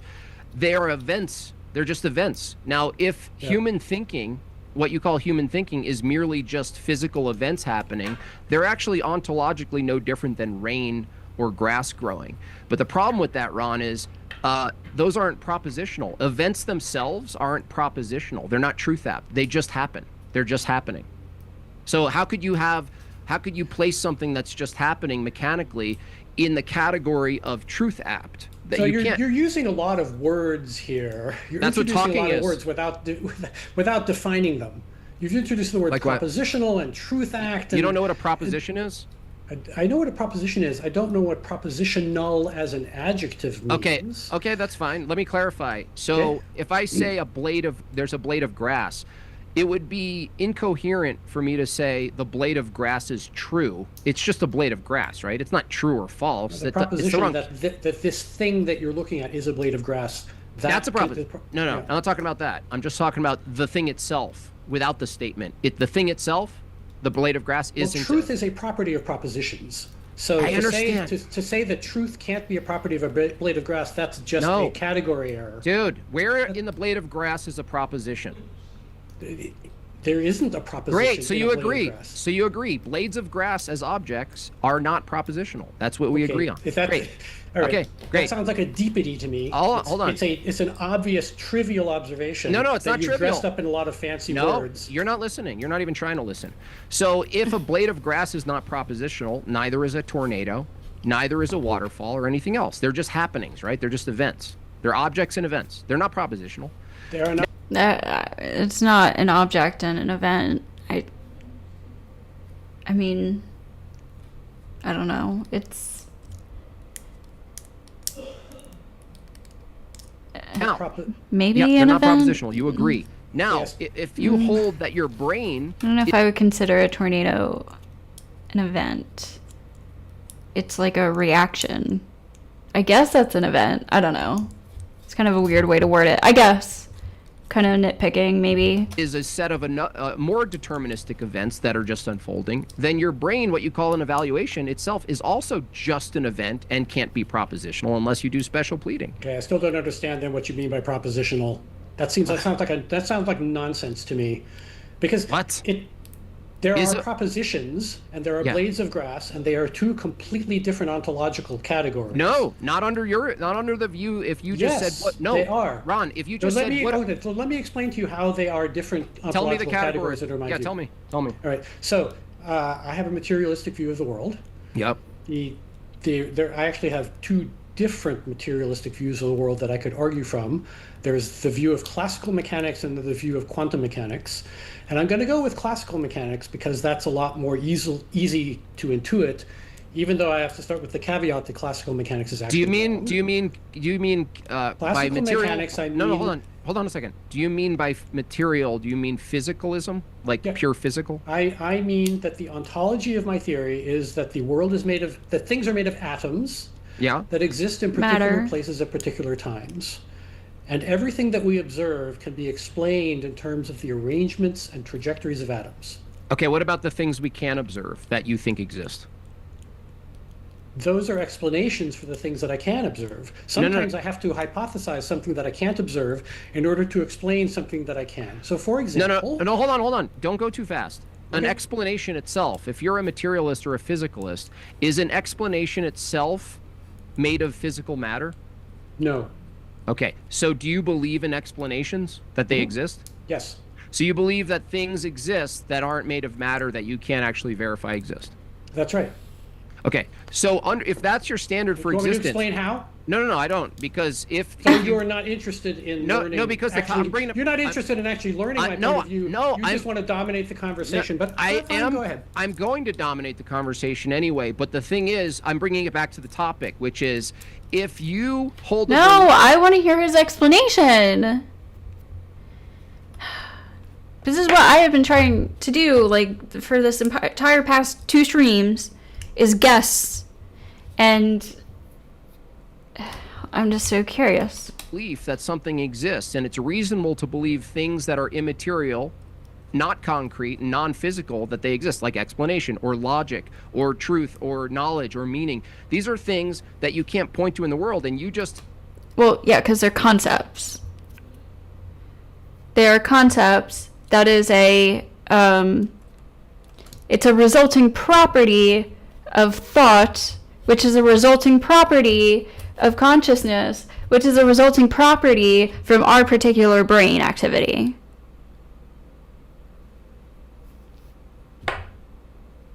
That's the best way I can explain it. It's a result of our brains. it's not made of actual matter because it's a concept. Admitted that you think it's rational to believe they exist. That's so right. And I can explain why if you'll give me a chance. No, hold on a second. I don't care why, because if you don't care why. This then is why you are not Ron, arguing in good faith. Ron, no, I'll get if the you why. don't care why, then you are not I'll arguing get the in good why faith. in a second. Yeah, you'll get a chance to explain your view. I just want to let Jim Bob get the Well, Jim Bob's not letting him explain. Like, he literally tried to... Whatever. this logic. He's thinking Okay. down, and then you can respond. Yeah, even Okay, if you give. Okay, but you've made a Dude. false assumption here. No, So dude, everything you say from chill. here on You out can is can going tell to you be can false. say that in your response. Wait. We have plenty of time. Okay. Whatever your reasoning is, if you concede that you believe in things, do you think it's reasonable to believe in things without any physical evidence, then that's I didn't at least. say that. You just said you believe that propositions and evaluations exist, but they're not physical. That means you believe in something that's That's non-physical. not the same as believing in them without any physical evidence. So What? stop putting words in my No. mouth. Listen, you're not listening to me. So Oh my god, you should just let Ron explain before he goes on this whole fucking rant about what he thinks Ron actually thinks. Ugh. Absolutely am is there listening any to you. okay? Is there any physical evidence of a physical thing called an evaluation? I don't know what you mean by an evaluation. Do evaluations exist? I don't know what you mean by evaluation, so I can't answer that question. Are you playing dumb now? You don't know what it No, means I to really evaluate don't know. something? I really. Okay, so if I wrote down 2 + 3 = 7, and you read that, would you be evaluating that phrase? Okay, is that what you mean by an evaluation? Evaluating a mathematical formula and computing Yeah, you its can value? look, dude. You can evaluate the external world. You can evaluate light. The word evaluate can mean all kinds of things. I don't know which of various meanings. What do you that think it could I mean? possibly have. I have no idea. You have to tell me. You don't know. Okay, cool. Evaluation. Okay, so an observer, looking at and summarizing data. Yeah, that's obviously a thing that's possible. That's Okay, a thing cool. that happens. That thing that happens, is that made of material? No, the activities are not made of materials. Do So- activities exist? Yes. Okay, so do you believe in something that exists that's not made of material? Yes. Okay, so there's not a, you wouldn't say there's a physical thing identical to the thing that you're saying exists. So the thing that's not material that I believe that exists is something called a state. So I said that the ontology of my theory is that the world is made of atoms that exist in particular places and particular times. The thing that matters, the thing that causes all of the complex phenomena that we observe, is that particular arrangements of atoms work differently and have different properties than other arrangements of atoms. Okay, so An arrangement of atom is called a state, and transitions between arrangements of atoms are called activities. And these things exist, states and activities exist, but they are in a different ontological category than the atoms themselves. Okay, so now back to the topic of the debate.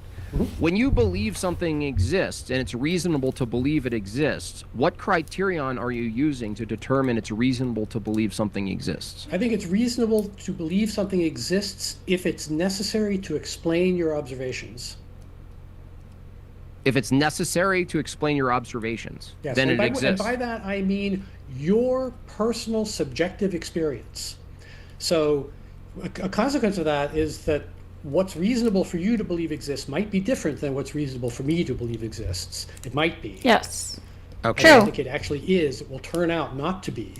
But I'm not assuming that. Okay, My so criterion is that what's reasonable to believe exists is what's necessary to explain your personal subjective observations. okay, but the thing is, Okay. on what basis would you trust your personal subjective observations? If I had a personal subjective observation that God exists, and I'm with the majority of humankind since the beginning that we can trace, is it? Are you calling the majority of humankind unreasonable, No, given that their subjective? Hold on, given that their subjective experience is that God exists? So, yeah, I don't believe that you've had a subjective experience that God exists. I believe That's that gaslighting. I believe that you've had subjective experiences that you explain in terms of God's existence. But I believe that if we dug into it, you would realize that these experiences are not actually an experience of. I have no idea. What do you mean by relativist?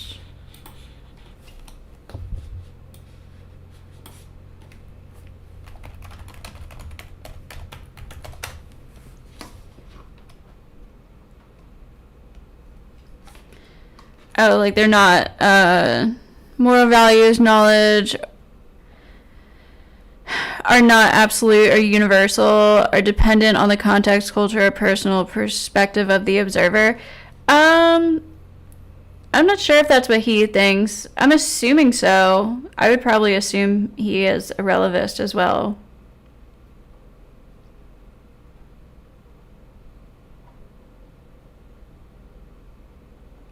Well, it's not just about morality, but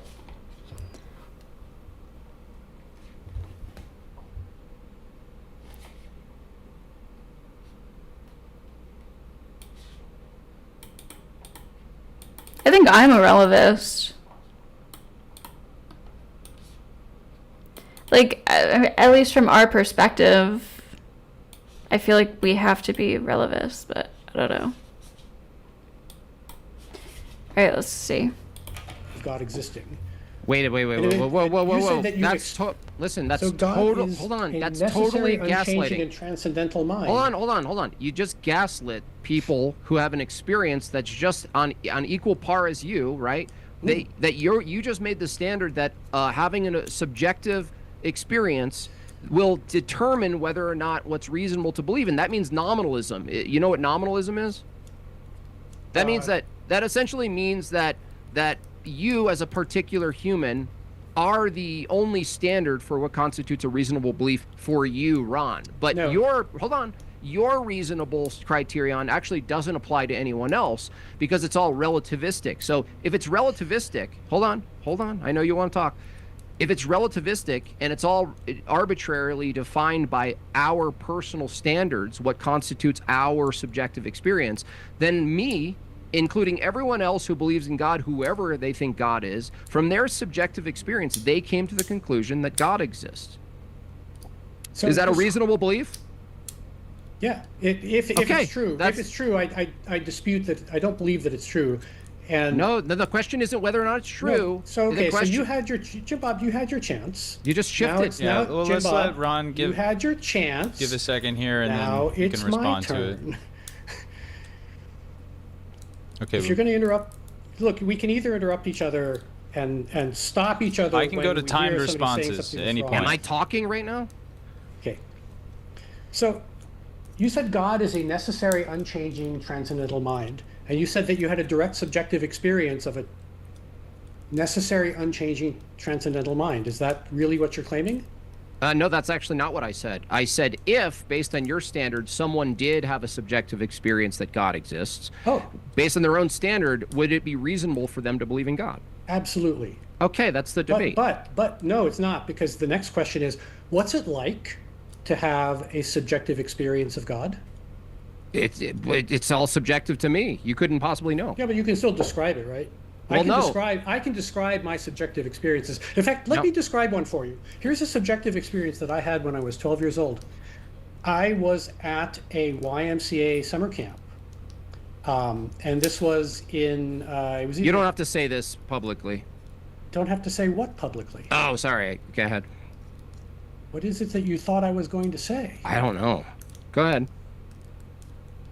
I was at a YMCA summer camp. I was 12 years old. It was in Tennessee. So I was surrounded by Southern Baptists, and they proselytized me mercilessly for 2 weeks. And at the end of that time, I had a conversion experience. And I had a subjective experience that at the time I described as feeling the presence of the Holy Spirit. Mm-hmm. And I went home and I told my parents about this. For about 3 days, I was a true believer. I thought I had actually experienced God. I had some kind of experience that made me really believe in God at one point too, which I also now interpret differently. But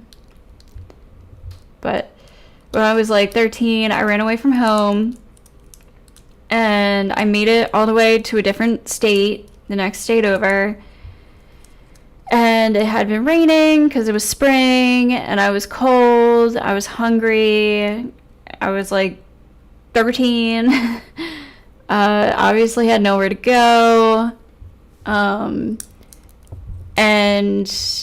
I guess I eventually just got like scared, and so I literally like called out for help from God. And I ended up falling asleep on a bench, and I woke up to a nun sitting next to me, waking me up, and asking me why I was there alone. And she brought me back to her apartment. She lived in an apartment with a bunch of other nuns. And she had me call my parents, well, my mom, and, yeah, I was picked up and went home. But I thought it was really crazy that I called out to God, and the person that ended up helping me was a nun. And also, on the, during part of my walk, a car passed me that had like the Christian like Jesus fish sign on it, and it was a guy, and he like pulled over and asked what I was doing, and I'm 13 and this is like an adult man, and I got in his car and he took me to his house. His parents were upstairs. He had to like hide me. Nothing bad happened. He let me sleep on his couch for a little bit. He put my clothes in the dryer. I had like some extra clothes, so I wasn't naked or anything. I changed. He put my clothes in the dryer. He gave me some cereal, and then he dropped me off at a train station. And I assume this guy was Christian. His name was, oh my God, I'm forgetting his name. But he had a cat. He played in a band. I don't know. But nothing bad happened to me. Like, I wasn't raped.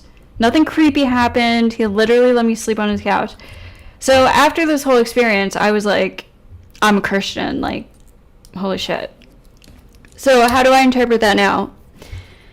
So yeah, I'm agnostic. So I have a spiritual side where I do believe in some kind of life force.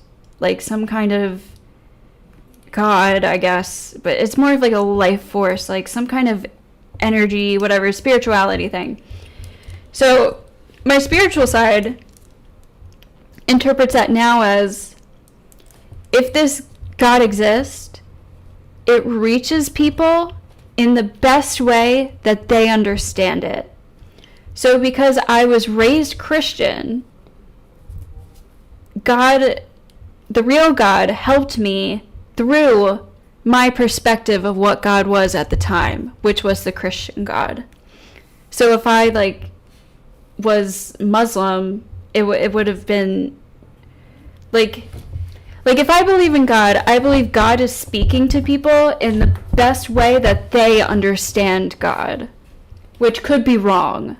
But like if they understand God as like a Jesus, a Christian God, they're going to experience God through like the ways of Christianity. Whereas with Muslims, they're going to experience God through the ways of Allah and Muslim things. But really, it's all a completely different God. And it's just speaking to people through their best understanding of what they think God is. I hope that makes sense. That's how I interpret it now. But so although I do have this spiritual side of me, I'm also not fully convinced that it's true. But I have had like a lot of weird spiritual experiences and things with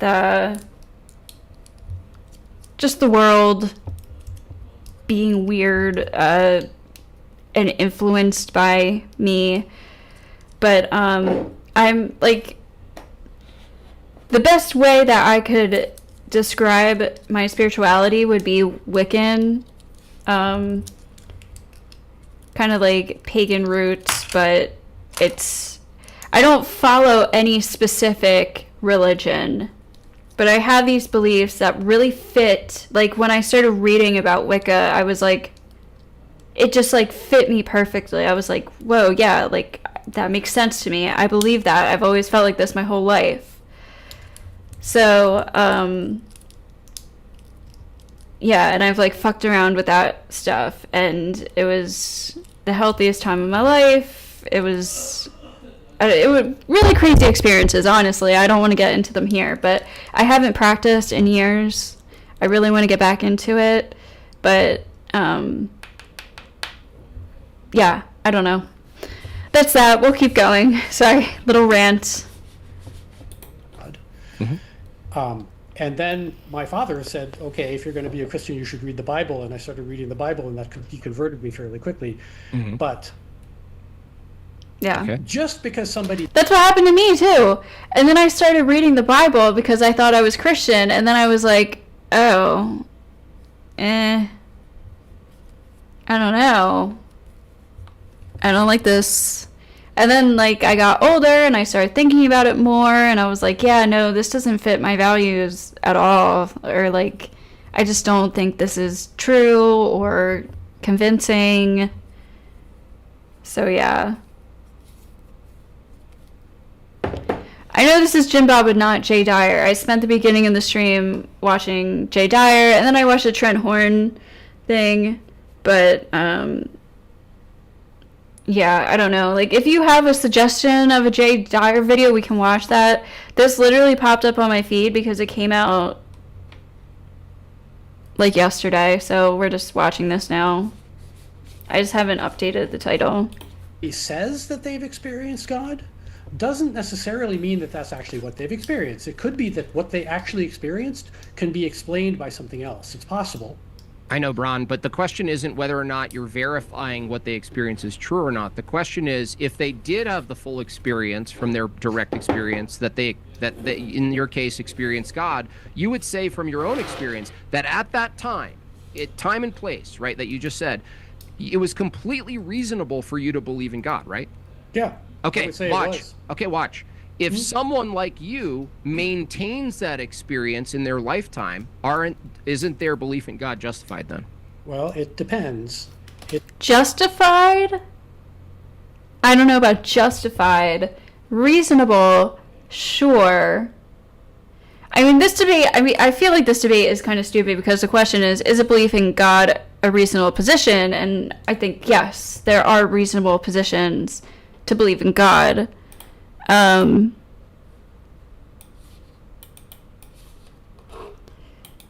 once we start specifically talking about like Christianity and stuff, I don't know.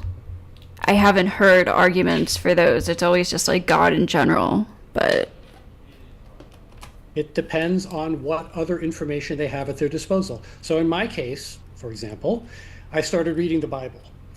And because of the things that I saw in the Bible, it became very unreasonable for me to retain my belief in God. Ron, you didn't answer the question. The question is this. No, I did. If someone was at the same camp as you, and everything after that they did, they read the Bible, they went to other things, they did everything, but it kept producing the phenomenon that was equal to the phenomenon you experienced. And it just kept layering itself, looping itself back to God exists, God exists, God exists. From that perspective, if you isolate one moment in time for you where it's justified and it's reasonable to believe in God based on an experience. Again, I don't know if it's justified, but it's reasonable to have faith, I think, is the right way to put it. But, like, I don't know. I want to get more, I'm more curious about, like, Jim Bob's arguments, like, that he made in his opening statement, which are very similar to, like, Jay Dyer's arguments about the whole transcendental shit. And, like, I tried to listen to Jay explain it in many, many, many different ways, and it wasn't convincing at all. He was basically saying, like, well, your worldview can't justify things like logic and math and stuff like that, even though, like, there are atheists who can and do justify these things. He just isn't convinced by them. But But he's saying because atheists can't justify for these things, then therefore the answer that I'm giving must be true. It's like he's saying since you don't have an answer and I do have an answer, therefore I must be right. Which that doesn't make sense. It doesn't necessitate a God. If I can explain certain aspects of the universe and you have an answer that you are assuming is true, that doesn't necessitate that you are right. And that's all I heard from Jay Dyer, basically. So I'm curious to see if Jim Bob has like a better answer. I feel like he won't, but then it's also justified for another person if that experience is elongated for the rest of their life, then it's reasonable for them to believe in God. Again, maybe. It depends on what else they have what other information they have at their disposal. But let me ask you this. Is this just a hypothetical or does this really happen? Yeah, according to you, what's really happening for people who believe in God is exactly that. I think you might be right. I have no idea how to pronounce your username, but tag is convincing to a certain type of person. The person cannot be a relativist to be convinced, as best I can tell. I think a little bit of it has to do with like relativism or whatever, but I just think overall, like, it's not convincing. Like, there was a Christian in my chat last time we talked about Jay Dyer who just straight up said this argument isn't a convincing argument for God.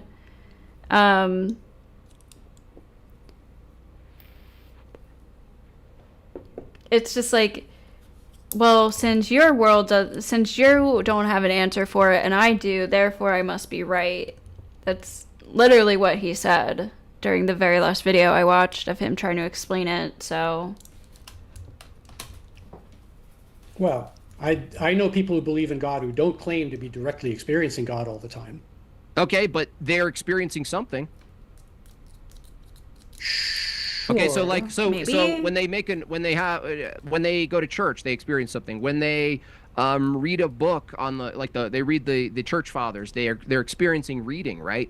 They're reading the lives of the saints. So all of that can be explained without God. No. The question isn't whether or not it can be explained without God. The question is whether or not it's reasonable to believe in God. So remember my definition of what is reasonable to believe in. That it's necessary?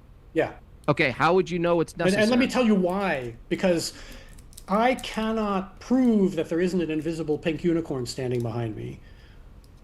But I don't think it's reasonable for me to believe that there is an invisible pink unicorn standing behind me because the invisible pink unicorn is not necessary to explain anything that I can observe. How would you know what's necessary? By thinking about it, by arguing about it, by consulting with other people and seeing if they can poke holes in my arguments. Okay, by having discussions like this one that we're having right now. Okay. So the three classical laws of logic, you would say you believe they exist because they're necessary for you to do other things. What are the three classical laws of logic? The law of identity, excluded middle, and non-contradiction. So the law of excluded middle is not actually true. And I can demonstrate that to you, that you've heard of the liar's paradox, right? Well, no, the liar's paradox, the reality is it's true that someone's either lying or not. The fact that you can't tell. No, it really isn't. Here, let me demonstrate it to you. You already believe that I'm a liar. You've said so yourself. So I'm going to tell you, yeah, you're right. I am a liar. Every sentence that I say, including the one I am saying right now, is a lie.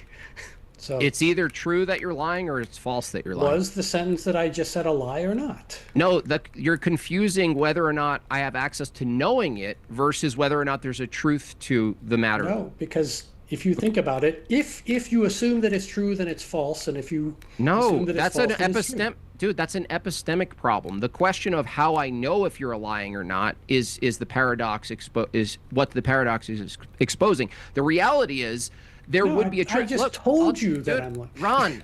Ron, I don't care what you're telling me. If you tell me, if I think you're a liar and you tell me your age, and I don't know if you're lying or not because whatever you're saying could be a lie, that's irrelevant to whether or not that's irrelevant to whether or not there is a truth to what your age is. Well, yes, that's true. Yeah, so But when- excluded middle is reaffirmed. There are philosophers who actually tried to remove the excluded middle, but by trying to remove the excluded middle, they're actually affirming the excluded middle. Now, even if I remove the excluded middle for you, Ron, right? Don't get caught up on it. The laws of logic, right? From your view. So wouldn't that automatically kind of mean, like, if there's people, well, no, it doesn't automatically mean, but like there's people arguing about these things, does that make them universal? Because it's not like when we say like laws of logic, this isn't like something that people are just like born with. This is something that people have come up with because they have determined the best way to find conclusions, like the best way to follow conclusions. Does that make sense? Like, or the best way to come to a reasonable conclusion is by using what we call logic, which is like a thought process. But this isn't like Jim Bob and Jay Dyer tried to frame this as some kind of like discovery, like logic is something that exists basically outside of us, and it's like a part of the universe, which therefore explains God. I'm just like not convinced by that. I just think it's humans, another concept created by humans to break down how we come to conclusions, how to reasonably come to conclusions, and how to determine if a conclusion is reasonable or not, or if something follows or if it doesn't.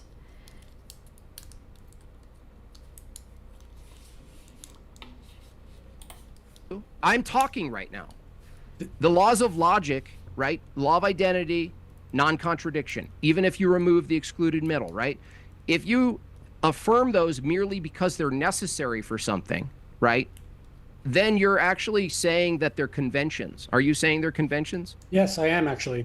Okay, can you, if they're conventions, could you actually... Wouldn't it seem that logic exists, though, in a sense that things seem to operate decently well in spite of us? No, I don't think because things... like, things are going to operate in a sensical way. It makes sense to us because it works. So, like... But I don't know if I would call just the operations of the universe logical. That's just how the operations are.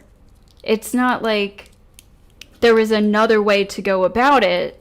This is how it works. Like, there can't be an illogical operation of the universe. I just don't think that maps on to like calling workings of our functions or workings of our universe as logical. That's just how they operate. I think logic has more to do with thinking, a thinking process, not an actual like state of the world or something like that. Yeah, if things didn't work, we wouldn't be here, but that doesn't mean, I don't think that makes them logical or illogical. I don't think that's what logical means. Like, here, let's see. Define logical.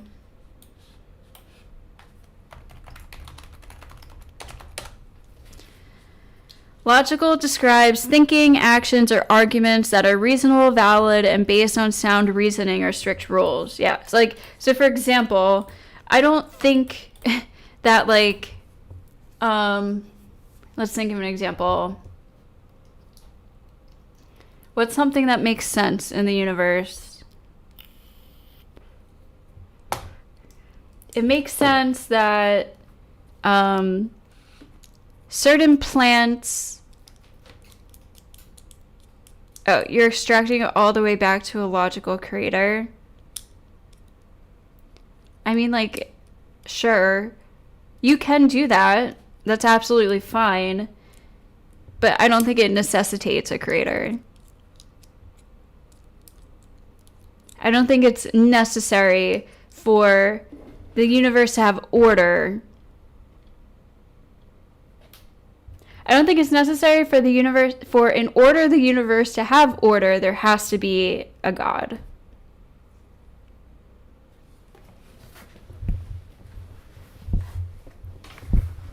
Like, I just wouldn't call the operations of the universe logical, but I mean, they make sense, but it's not, they aren't like arguments. Or, so yeah. Hopefully that makes sense. Remove the law of identity from reality.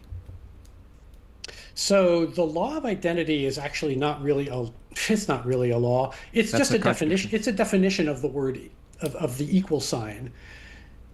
It's just a definition of the word is. Is that a fact, or is that cannot be true? deity. Can that not be true? It can, yeah, you could possibly present an argument that I'm wrong about that. Well, no. If somebody can be wrong about something, that's assuming the law of identity is held in static. So how? Yeah, how? Because there's either right or wrong. That's assuming that the law of identity holds true. No, that's assuming the excluded middle. Well, no. Yeah. Well, the law of identity, the excluded middle, is a byproduct of the law of identity. So it's either the case that something's true, or it's either the case that something's false, right? How is that a byproduct of the law of identity? So first of all, if it's a byproduct, then there aren't 3 fundamental laws of logic. There are only 2, because you just told me. No, you're good. We're just like talking and having fun. I just like discussing these things, like philosophy things. Like I just like thinking about this shit for some reason, like, and I think it's fun to talk about. So I like to listen to people's arguments and talk about it. Basically, yeah. So all good. You can. No, it's a dude. byproduct. You can derive the excluded middle from the law of identity. But all of this is just utter nonsense. It's an entailment, dude. To say something's nonsense is to affirm the laws of logic, dude.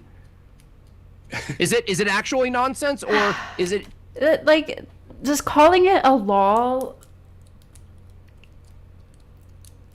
Again, that's like another concept. It's not like an actual law of the universe. It's not like the laws of physics. The laws of logic is not equal to the laws of physics from my worldview, because one is a concept. We call it a law because it's a way of thinking that works, that leads to reasonable conclusions. So like, but it's not, again, I don't think it's like something that we discovered that's a part of the universe. And some people may think that, and that's fine, but conventionally nonsense? It is my opinion that it is nonsense. It sounds like nonsense to me. Well, I mean, now, it may be that you are saying something true and profound here, but if you are, then you are failing to communicate it to me. Okay, let me communicate it in a different way. Before you existed and all humans existed, from your perspective, was there a time in reality humans didn't exist? Yes. Okay. Were there items in nature? Yes. Did those items have identities? No. They didn't. I'll tell you why. Hold on, Do you know? hold on, Have you heard of the hold ship on. of Theseus? I have not finished my answer, Jim Dude, Bob. I'm not finishing my cross-exam right now, okay? I know the ship of Theseus, and Okay. it's like the problem with that is it's still universally pointed to as a ship. Whether it's the same ship is not the question. The question is it a ship? Exactly the question you asked me. Is it a dude? You just contradicted yourself. I asked you, in the past, before humans existed, did objects exist? You said yes. That's affirming the law of identity. what? Objects existing is the law of identity? Okay. Again, like, I don't think that has anything to do with proving there's a God, though. Like, yeah, objects exist without humans. And then we use logic to explain that an object is an object. so therefore God exists? Like, am I missing something? I have to be missing something, right? Like, I don't know why he feels like that was such a big win. No. It's not? Okay, objects exist, and I don't know what that means. So an object is just a word that we use for a particular configuration of atoms. Do particulars exist? Do atoms exist as particulars in the past before humans? I don't know what you mean by particulars. Atoms existed before humans. Atoms, are they particulars? I don't know what you mean by particulars. A particular thing. One atom, two atoms, three atoms? No, actually, so this is one of the interesting things about atoms. And here we actually have to get into quantum mechanics. Atoms are fungible. Atoms come in a finite number of different varieties. There are 92 of them with some variations on the... Yeah, technically, if you want to get like really deep, is the law of identity even real? Because like you can identify something, but no two things are ever truly the same, right? So like I can identify a hairbrush from like another hairbrush, or like even like a replica of this same exact Conair hairbrush, like whatever. They're not exactly the same, so does that mean they actually have no identity? That I feel like right there that just proves that that's humans giving something that looks similar to other things an identity. And that's coming from humans as a concept. Like, we decided to categorize things on Earth. We decided how to categorize things on Earth. Really, everything on Earth is some kind of earthly object, and we categorize them based on their differences. So... yeah, I feel like that just goes towards it being more of a human concept than a universal godly one. A theme called isotopes. You know all this, right?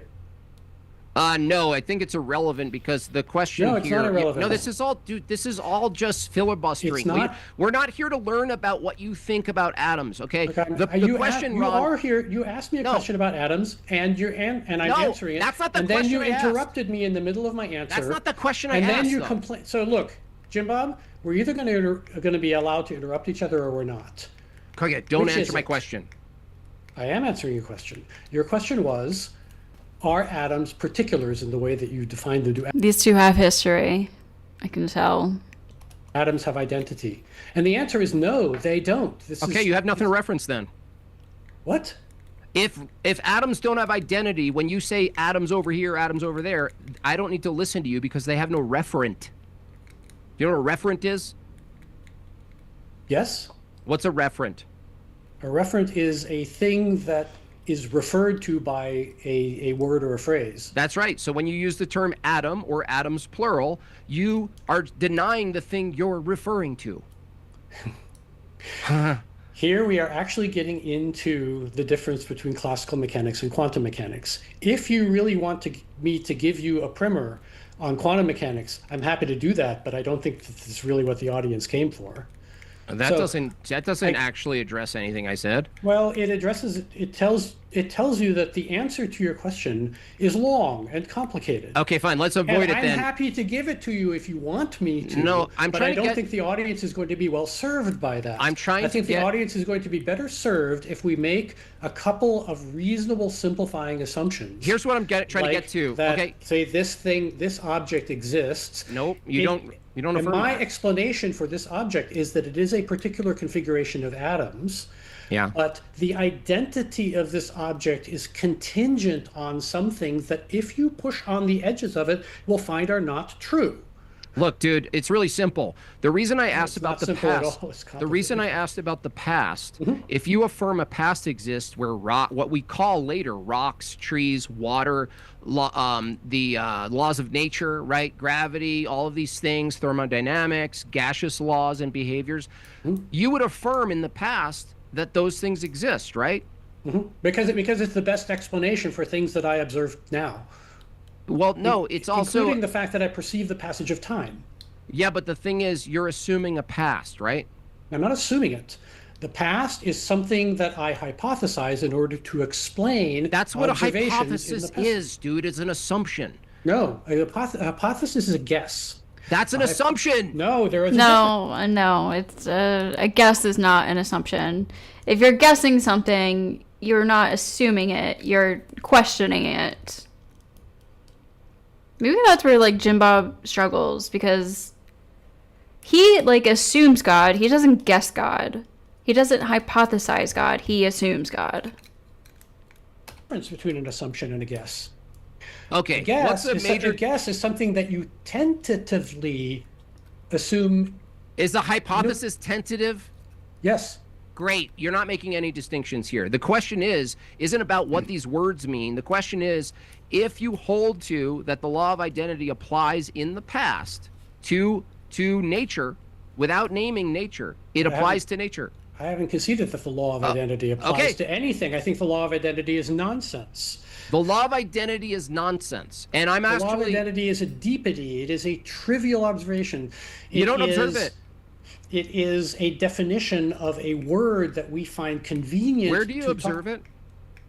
Because I observe people talking about it. No. I observe people saying that is a thing. No. And it's the same thing now as it was that's 5 a seconds proposition. ago. That's a proposition. So the thing is, you just said you observe the law of identity. Let me ask you a different question, Ron, because this is That's not what he said. He said he observes people talking about the law of identity. Gonna go nowhere. Do you believe rights exist? Rights?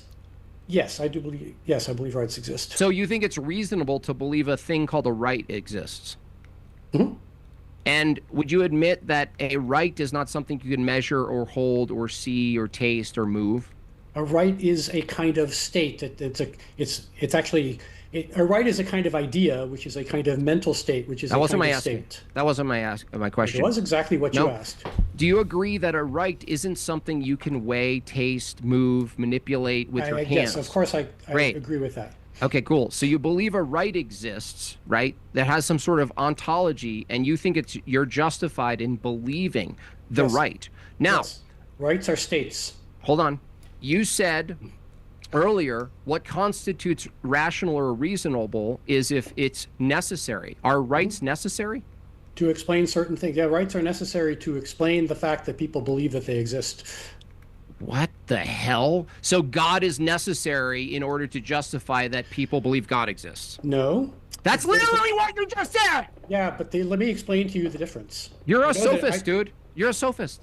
Let me explain to you why there's a difference.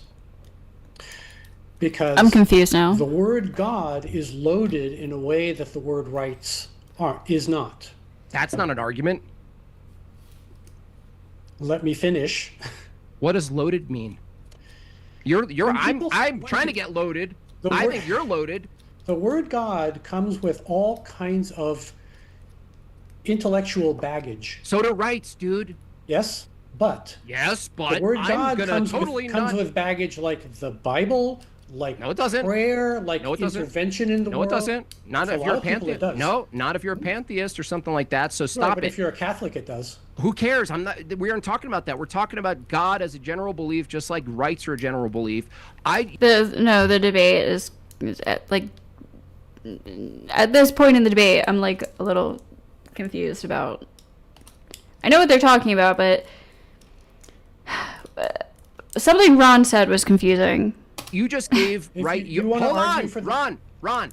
You just said that what constitutes reasonable belief is that it's necessary for all these other things. I asked, are rights necessary? You know what your answer was? Yeah, rights are necessary for people to affirm they exist. Okay, God is necessary. That's not what I said. Yes, it is. Rights are freedoms that we grant humans, and we implement them by our justice system.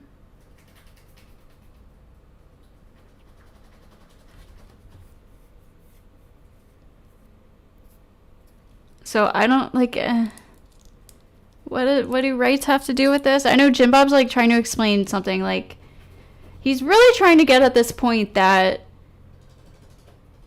that all these concepts, like he said explanations, he said evaluations, he said rights, he said the law of identity, none of these things are physical properties of the universe, yet they have ontology. He's trying to get at something with this, but he's not getting to it. And yes, that is why rights can be taken away. They can be ungranted, or the law cannot follow through with granting them. Or protecting them is a better word, maybe. Jimmy Buffett is trying to pin him down into being a moral realist, which is impossible for Ron to be consistent with. Okay, can I do a screen share on this? I believe so. Give me one second. We got into a similar argument in our last debate, and I actually went back and reviewed the tapes. So I want to play. You got a VHS? I also just want to let you guys know we have about 23 minutes left or so in the open dialogue here. Okay, so while you're looking for that, I just want, because I don't want to waste time here, is that if you affirm rights, but it doesn't meet your criteria for necessary, because obviously people had beliefs before rights existed, and obviously, rights being a thing is a very modern Enlightenment thing, right? It's a creature, right? And if it's a creature, it's also a convention. Okay. So if it's a convention, it's not actually necessary for anything, but yet you believe in it. So I'm pointing out one thing you believe that doesn't meet the necessary criterion that you presented. But if you defend rights as a reasonable belief because they work, right? Some people say that. Would you say you defend it's reasonable to believe in rights because they work? No, it's reasonable to believe in rights because rights are an idea and ideas exist. God is an idea and ideas exist, therefore it's reasonable to believe in God. You think God is just an idea? No, if it's an idea, it's reasonable to believe it. Oh, no, absolutely. God is an idea is absolutely reasonable to believe it. Cool. Are you ready to share your screen, Dr. Ron? I've tried. Ruh-roh. I need to do a dry run on this. This is not working, so I'm not going to be able to do it. In fact, now I can't get rid of the sharing window. Oh, there it goes. Yeah, I'm not going to be able to do this. So okay, no worries. I'll just have to post I'll send you a link to. I was going to play a short video clip from our last debate, but I'll just send a link so that the audience can look it up later. It's neither here nor there. Let's just get back to this discussion. Yeah, if you want to defend God as an idea, I will absolutely accept that. Then it's reasonable. I will agree with you. God has an. I don't know if you guys hear some kind of like flapping. That's my bunny. Hi, Thumpy. He doesn't like being picked up, so I can't pick him up. But he's like running around. And he's shaking his long floppy ears, and it's like that's the noise. I don't know if you guys can hear it in the background. Thumper, hi. Can you hear it? I'm not sure. Hey. Come here. Can you guys see him? Oh. Hi. Oh, it's kind of dark. Here, let's see.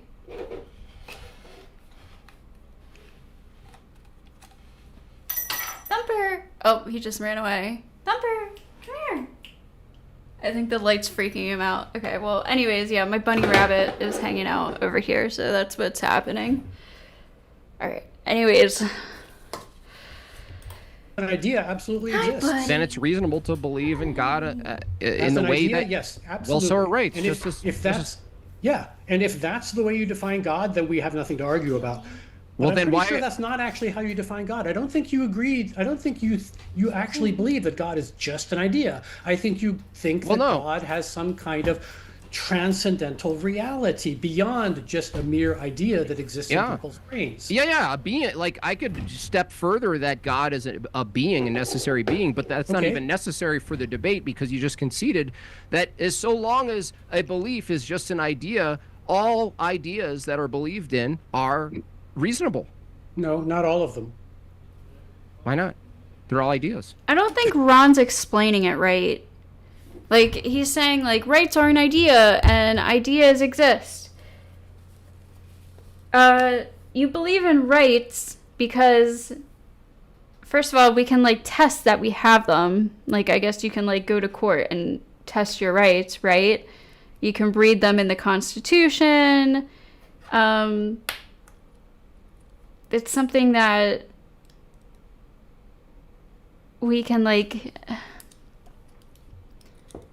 I don't know how to the best way to explain it, but you are able to kind of test that we do have rights, and the law tells you that we have rights. So then you get into like, well, what is the law? Does the law exist? Like, the law exists again because humans created it, and they implement it, they enforce it through law enforcement, literally. This prompt was horrible. I agree, it's not a good prompt. Dr. Ron is being consistent with his relative beliefs, meaning... Do you mean he's not being consistent?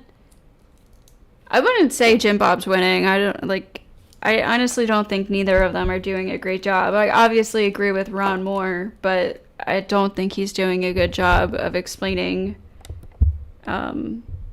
Also, well, I mean, I guess like Jim Bob is winning based on the prompt in general, because is a belief in God a reasonable position? And yes, I think it is. And I think Ron has already conceded that too. So I guess he won in that way. Or you're saying he is consistent? Yeah, I don't know. I don't think neither of them are doing a great job. So when I say God is an idea, what I mean is that God is basically a mental construct, a fictional character, a myth. That's what it means for God to just be an idea. So are rights. Yes.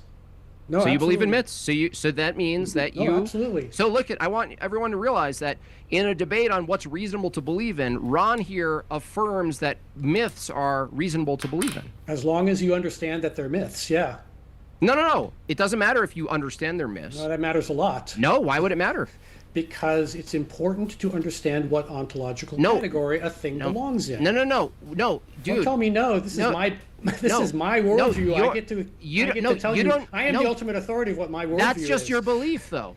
We're talking about. Of course it is. Yeah. So that doesn't apply to everybody. Like I said, your system for what constitutes a reasonable belief is completely arbitrary. Do you think that I'm? What would you call a reasonable? Hello? What was your criteria for being? I'm fine with. I'm fine with going with justified true belief. Do you know what that means? That's a justified true belief. That's a definition of knowledge. That's not a definition of reasonable. No. It's justified is synonymous with reasonable in that case. Justified. It's justified that you believe in something. And do you know that that's the going term for what constitutes knowledge? Yeah, I'm aware of that. And did you know that that's been debunked? That there's the idea that knowledge can be defined as justified true belief, that's no longer accepted. I forget who it is. I could look it up for you if you want to give me a minute. There's a philosopher who's actually come up with a convincing counterexample for that. Hello. Where somebody can have a justified true belief that is not actually the Gettier knowledge. problem? That sounds right, yeah. I understand the Gettier problem, but the problem is that the justified true belief would still apply to the problem itself. So if you posit, it doesn't. That's a counter. Gettier is a counterexample. You're not letting me answer. They gave a hypothetical where someone has a justified true belief in something that's false, right? No, it's the money in the pocket. The money in the pocket, right? It's a justified Who gets the job? True belief. No, what you're demonstrating is that someone can come to the knowledge of something true without knowing it's true. No, that's not the counterexample. The counterexample is that somebody comes to a true belief through a justification that's not the right justification. That's the trick to making this work. And I forget the details because I didn't really expect you to be getting into these philosophical weeds. Hold on. Does that make the belief in God? Oh, that's where he made his mistake, to have a debate with Jim Bob and not get into the philosophical weeds. That's a mistake right there. The whole debate is going to be philosophical weeds. Doesn't that give it even more elasticity insofar as reasonability? There's a tremendous amount of elasticity in the belief in God. And where it becomes unreasonable, but this is what the leap that most people make. Yeah. is that when people make claims, material claims about the... I'm going to skip ahead a little bit and see what happens. Ron's criterion onto Jim Bob's, and Jim Bob's onto Sally's.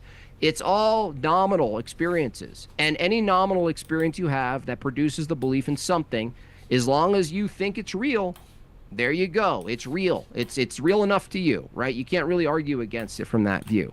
Now, Ron also denied the law of identity. He denied the ontology. Oh, these are closing statements. All right, hold on. Let me go back a little bit.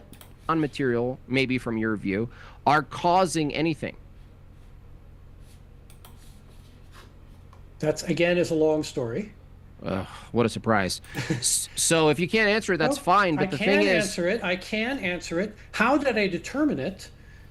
By studying how brains work, by by many years of thinking about it. Oh, you thought about it. Thank God. By doing a lot of reading, a lot of study of neuroscience, a lot of doing AI research for that's great 20 years. It's beautiful. Yeah, it's a long story. That's great. Well, thank you. I'm glad you approve. Do you have a book? Do you have a blog? Yeah, I do. Cool. What's your blog? Have you read it? No. What is it? It's called Random Ramblings. Random Ramblings. Yep. You can find it at blog.rongarrett.info, and remember that Garrett is spelled with one T. Oh, guys, we still have 7 minutes left. I wasn't trying to get to the channel shoutouts yet. If you read it, we'd have much more productive discussions. Okay, well, here's the thing I wanted to say is this all started from a couple of key questions. When I ask, we're in a debate about the truth, right? We're in a debate about we're in a debate about the reasonableness of I thought I was God. talking. I thought I was talking. So reasonableness is a claim about truth. Is it reasonable? No. Hold on. Ron. It's not. It's just not. Ron, shut the fuck up. Guys, we can make this the kind of official closing statements and give you both about 3 to 5 minutes each if you like. And then cool. if you would, mute yourself when the other person's talking. All right. So let's just be done with that.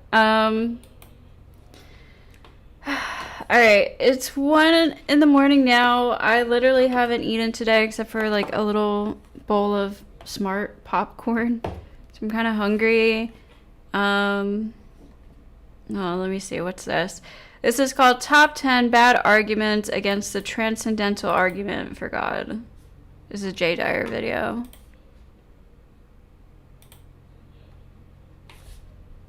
We haven't done a heated, in-depth philosophic stream in a long time.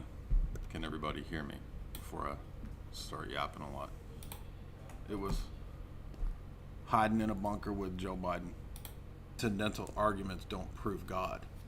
Well, if you mean by transcendental arguments the kind of transcendental arguments that Kant does, you're correct, because they're not arguments for God's existence.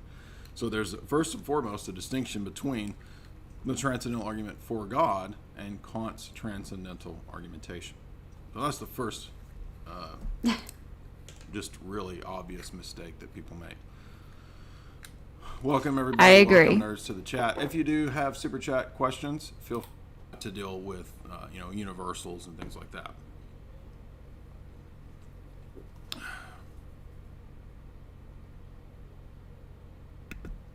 So we'll get into some of that tonight, but all right, get into a little bit higher and saying, well, what has to be the case for that?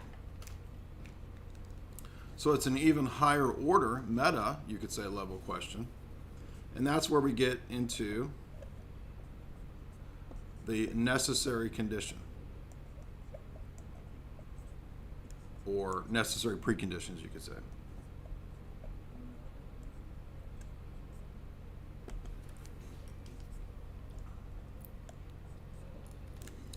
So here, and if you go to the Stanford Encyclopedia of Philosophy, when they give the example of transcendental arguments, this is the one that they always use. It's the one I use in the debate. You can go see that we've constantly pointed this out. Father Deacon Dr. Ananias' paper that we often direct people to, it just lays this out, right? Because it's the most easy way through disjunctive form to see what a transcendental argument is. And as you can see, when X is Y, all X are Y, X is a necessary condition for Y, And then, so y something x? I don't know what those 3 dots are supposed to mean. When you compare it to these lower order claims, it's just a higher level, more powerful type of statement, right? So it comes before in the order of logic, you could say, as a precondition for these kinds of statements. Now, there are perhaps some people who might take issue with this, but typically speaking, this isn't objected to. There's nothing about X is the necessary condition for Y, therefore X. Okay, That's therefore. invalid. Now, we know that the atheist is going to take issue with our plugging God into this. We know all that. But we just want to point out that all we're trying to demonstrate here at the outset is that this type of a claim or statement is of a higher, deeper, more powerful, use whatever analogies you want, order of statement than this. And in fact, these are more fundamental and powerful than these, such that if you deny this, this isn't possible. See how that is? In other words, for me to make these kinds of statements, got it. I have a... That is what Kant is saying here. Kant is saying we're going to have to answer Hume. We're going to have to answer the synthetic a priori dilemma if we're ever going to be able to do any future metaphysics. So Kant thinks, Kant's right as to assess what the issue is. He's right to propose using transcendental arguments as a way to reply. But Kant has a fatal flaw in his response, which is the assumption of the phenomenal noumenal distinction that we can never get to the exterior world. We can never know that the sense data is presenting us with the thing in themselves. Okay? And so therefore, Kant's project fails, not because of transcendental arguments, but because he makes the whole project situated in the mind. The individual human mind becomes the schematic organizer of the sense data. The mind, in Kant's view, is like, imagine it like a 12 sectioned ice cube tray. The sense data that comes in to the ice cube tray is like the water coming into and being given form and organization in this 12 schema ice cube tray. What is the schema? For Kant, it is the time-space medium by which we bring in the sense data that the mind as the ice cube tray organizes. The 12 spots. Sorry. I'm just picturing like being on shrooms, or like I'm picturing him being on shrooms right now, like describing them. That's kind of what it sounds like. It kind of sounds like someone took a bunch of shrooms and he's like, especially with like the shirt he's wearing right now, he's like on shrooms and he's like, yeah, the ice cube tray like organizes our thoughts, bro. Like, so I know that's like not what he said at all, but it's like, I don't know, the vibes I'm getting right now. But no, he's trying to say that the human mind from this book author's perspective is like the ice cube tray, and the sense data goes in and organizes into the ice cube tray, which is your mind. I don't know, it's funny. It just made me laugh. Spots in the ice cube tray for Kant are his version of Aristotle's categories. Does that make sense? So even though what we're saying kind of sounds abstract, it's actually, if you think about it, it's not that difficult. So for example, Aristotle, I'm going to read just a brief intro level statement about this.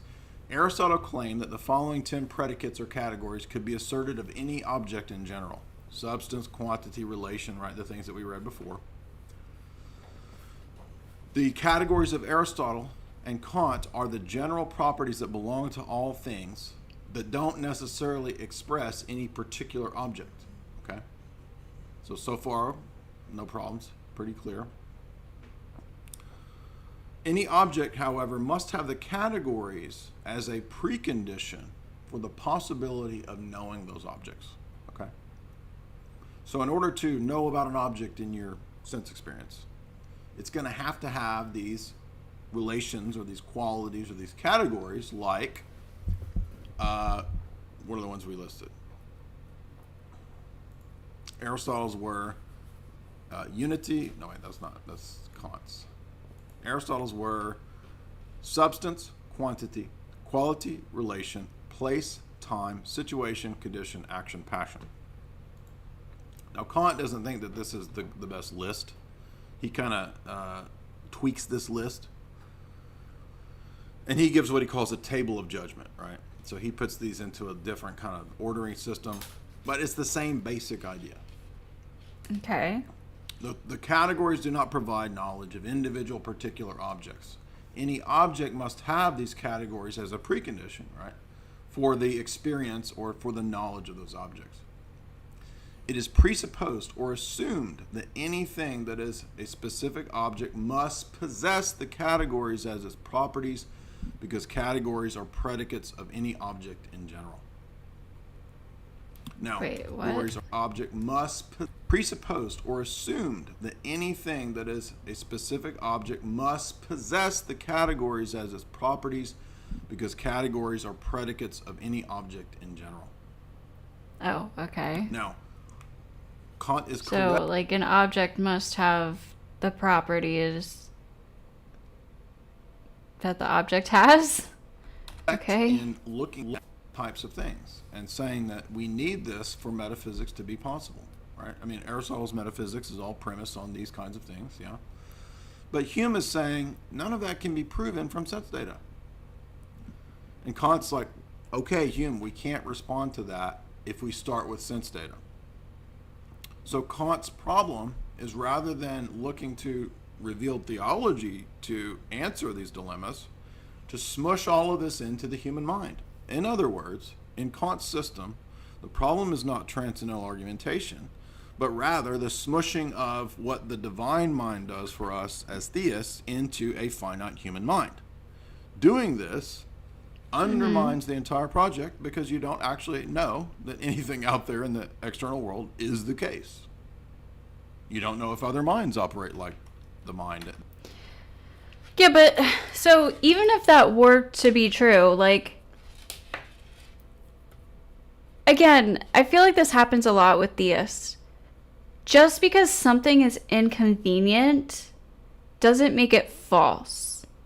Like with morals, they're like, well, where do you get objective morality from if it's subjective? And it's like, well, yeah, we have to figure that shit out, and it's not convenient. But just because it's not convenient doesn't make it false. Like, would it be convenient to have a already preset list of what's right and what's wrong and blah, blah, blah, blah, blah? Yeah, that would be convenient. We wouldn't need trials. We wouldn't need juries. We wouldn't need all of this shit.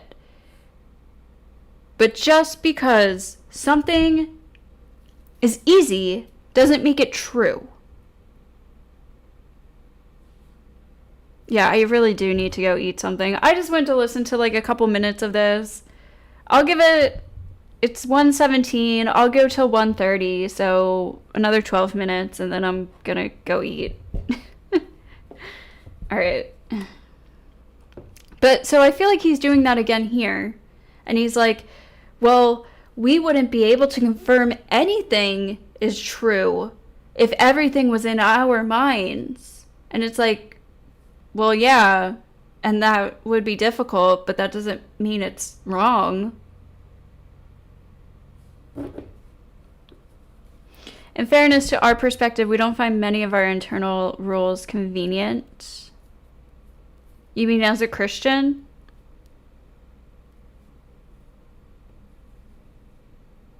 Like, I see what you're saying.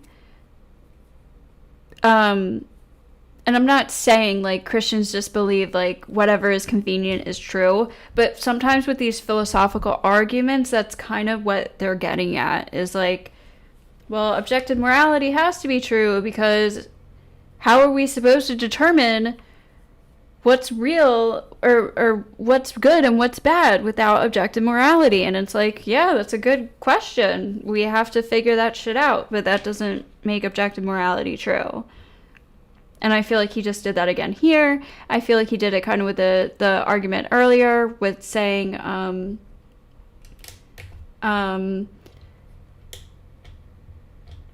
because you don't have an answer for it, that means that the answer that I provided must be true. And it's like, well, no, it's a little bit more complicated than that. So, yeah, that's what I'm trying to get at. That you think is operating this way, right? Kant might study his own phenomenal mental states, but he doesn't know if other minds work this way by the very fact that he can never get beyond the phenomenon. This leads to a school of philosophy called phenomenalism. And centuries after this, you'll have people who admit we can never know objects in themselves. And since we can't, we'll just study the phenomena as they appear to us. Phenomenology.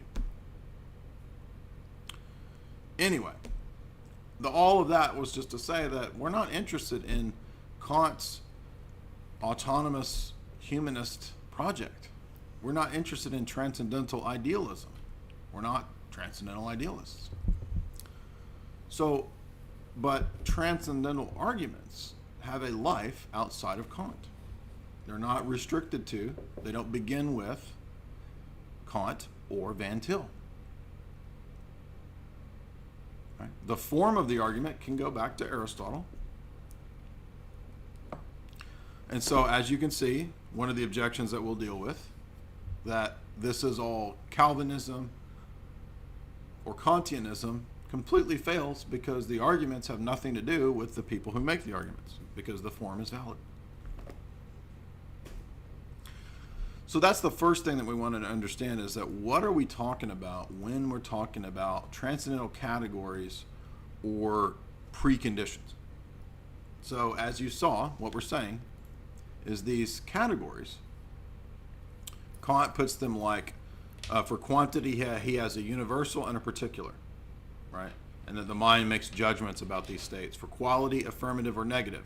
For relation, categorical or hypothetical. For modality, problematical or asoretic, right? So it's similar to what Aristotle was after, but Kant gets really kind of like specified about it. He's like, Aristotle's categories weren't good enough. We need better, more, and I'm not saying Kant's right in all this. I'm just saying that the basic principle here is correct, that what we're looking at, and there's other types of things too, like Kant talks about, for example, that in order to have perceptions, there has to be a perceiver. So there has to be some kind of transcendental unity of apperception, he calls it, which is just to say that there's a self. There's some self that undergirds the incoming sense data that gives them meaning and perceives them. That self is obviously not the subject of empirical sense data. So, next what we want to do, we want to see why this is such an important, crucial... That self is obviously not the receiver of empirical sense data. Kind of lost him there. Debate and issue is we want to be familiar with what's called the peripatetic axiom. The peripatetic axiom is basically the position of Aristotle that will be 100% adopted by Thomas Aquinas.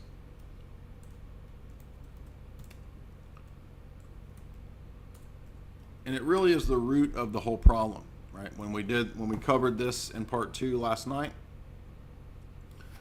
we saw that Phaser never grasps the actual critique is of the peripatetic axiom itself. In other words, if you're going to be an empiricist, you need to be consistent. What is the peripatetic axiom? Nothing is in the intellect that is not first in the senses. Right? It is found in De Veritate of Aquinas, question 2, answer 3, response 19. Aquinas adopts this principle from the peripatetic school of Greek philosophy, namely Aristotle. Aquinas argued that God's existence could thus be proven by reasoning from sense data, And he used this variation of the Aristotelian notion of the active intellect, which is interpreted as the ability to abstract universals from the empirical sense data in front of you. Now, what all Hume is doing, if we want to understand the project of Hume, very simply, is just to point out that if you're an empiricist, a strict empiricist, and Hume is saying, all you guys that want to start with sense impressions, all you guys that want to start with a peripatetic axiom, if we are going to be consistent, Yes. then none of the things that we believe in that are these categories or principles or powers or energies or entelechy or whatever, telos, causation, all of these Aristotelian things, act potency, principle sufficient reason, all these different categories that you could, or principles that you could come up with, they're not immediately under the purview of sense data. Hence, Hume's argument, billiard ball A hitting billiard ball B, you're not actually perceiving causation. You're perceiving event A, event B, and you're calling that causation. Yes. Where in the sense data, where under a rock, where in a microscope do you see causation itself? You don't. You're describing it. You're seeing the action.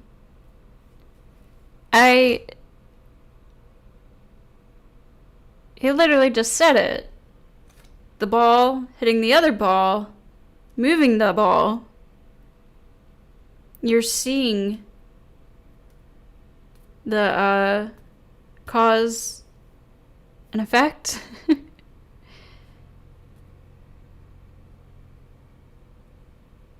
We're just like, we see certain types of actions and we describe them. So maybe he's talking about like the actual laws of physics, like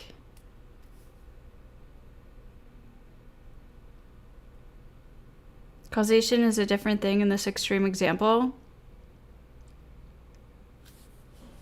Here, let him keep going then. Therefore, none of these things can be proven empirically. It's a very simple premise and a very simple presentation. It's not that complicated, not that difficult.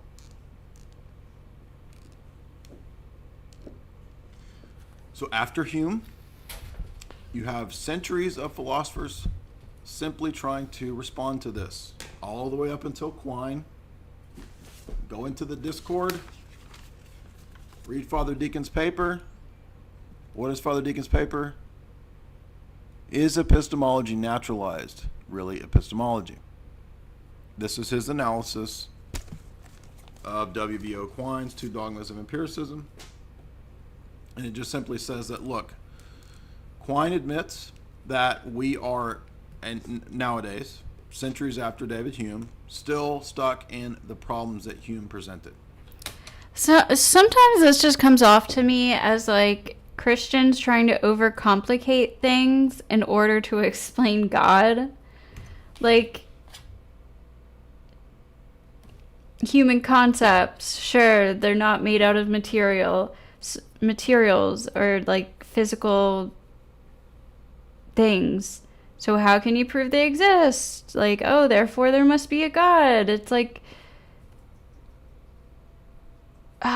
yeah, I don't know. I'm not convinced. I feel like, I mean, I know philosophy is kind of, the point of it is to kind of overcomplicate things. But, and I like thinking about that. Like, I like deep thinking where I'm like overthinking things to trying to understand them. Like, I enjoy that, but I still just don't see how any of this proves God. It can appear that way for sure, but this is a very extreme argument that pulls everything to an extreme. Yeah. All right, got 2 minutes. If we are sufficiently skeptical, then we can't justify the principles upon which science is based because they're non-empirical. It's a very simple argument. Wait, hold on. Now, wait. Because then we can't justify, if we are sufficiently skeptical, then we can't justify the principles upon which science is based because they're non-empirical. It's a very... But the things that that science is based on are empirical.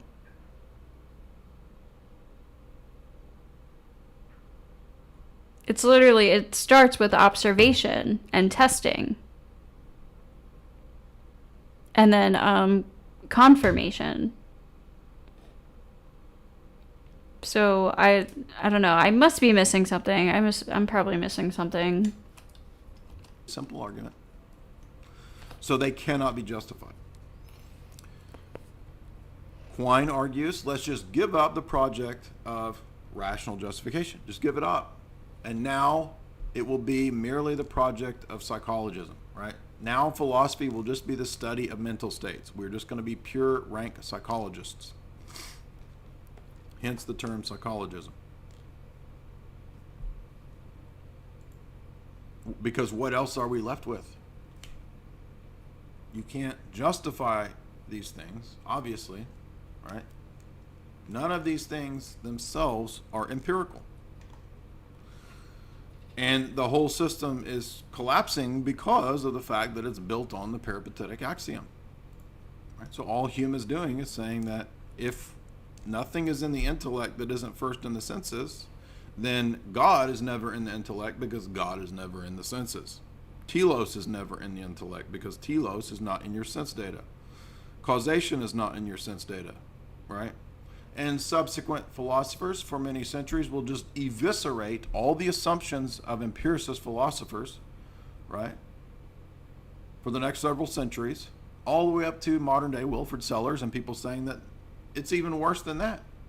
There's a myth of the given that objects are just given to us as if we could just pick out one sense data to start with, as if that one picking out of sense data that we're going to start with as an empiricist isn't part of a lexicon or web of beliefs that we have.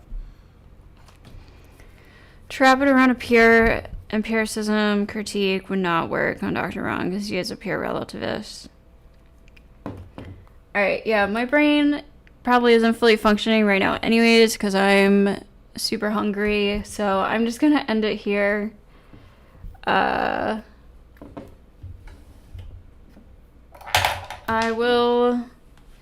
don't know what I'm going to stream about next. It's probably not going to be this specific subject. I feel like I'm a little, I don't know. It might be some kind of like philosophy thing. It's not going to be like Jay and his transcendental shit anymore though. I don't know. Also, next Friday, I have a debate, another like feminism debate, blah, but whatever. So yeah, we'll see. Join the Discord if you want to join the Discord, or, you know, like the stream and all that shit, all that good jazz. All that good jazz. All that jazz. Jazz fingers. Alright, I'm fucking hungry. Thank you for being here. This was a interesting, I don't know. I don't think it was that interesting of a stream, but whatever. I'm not feeling too good. Anyways, we'll continue this. We'll continue the philosophy stuff. I bought my philosophy books. I bought my Aristotle. I'm going to be reading up, okay? So we'll continue this later. Have a great night, everyone. Thank you so much to my chatters. I love you all. Good night. Bye.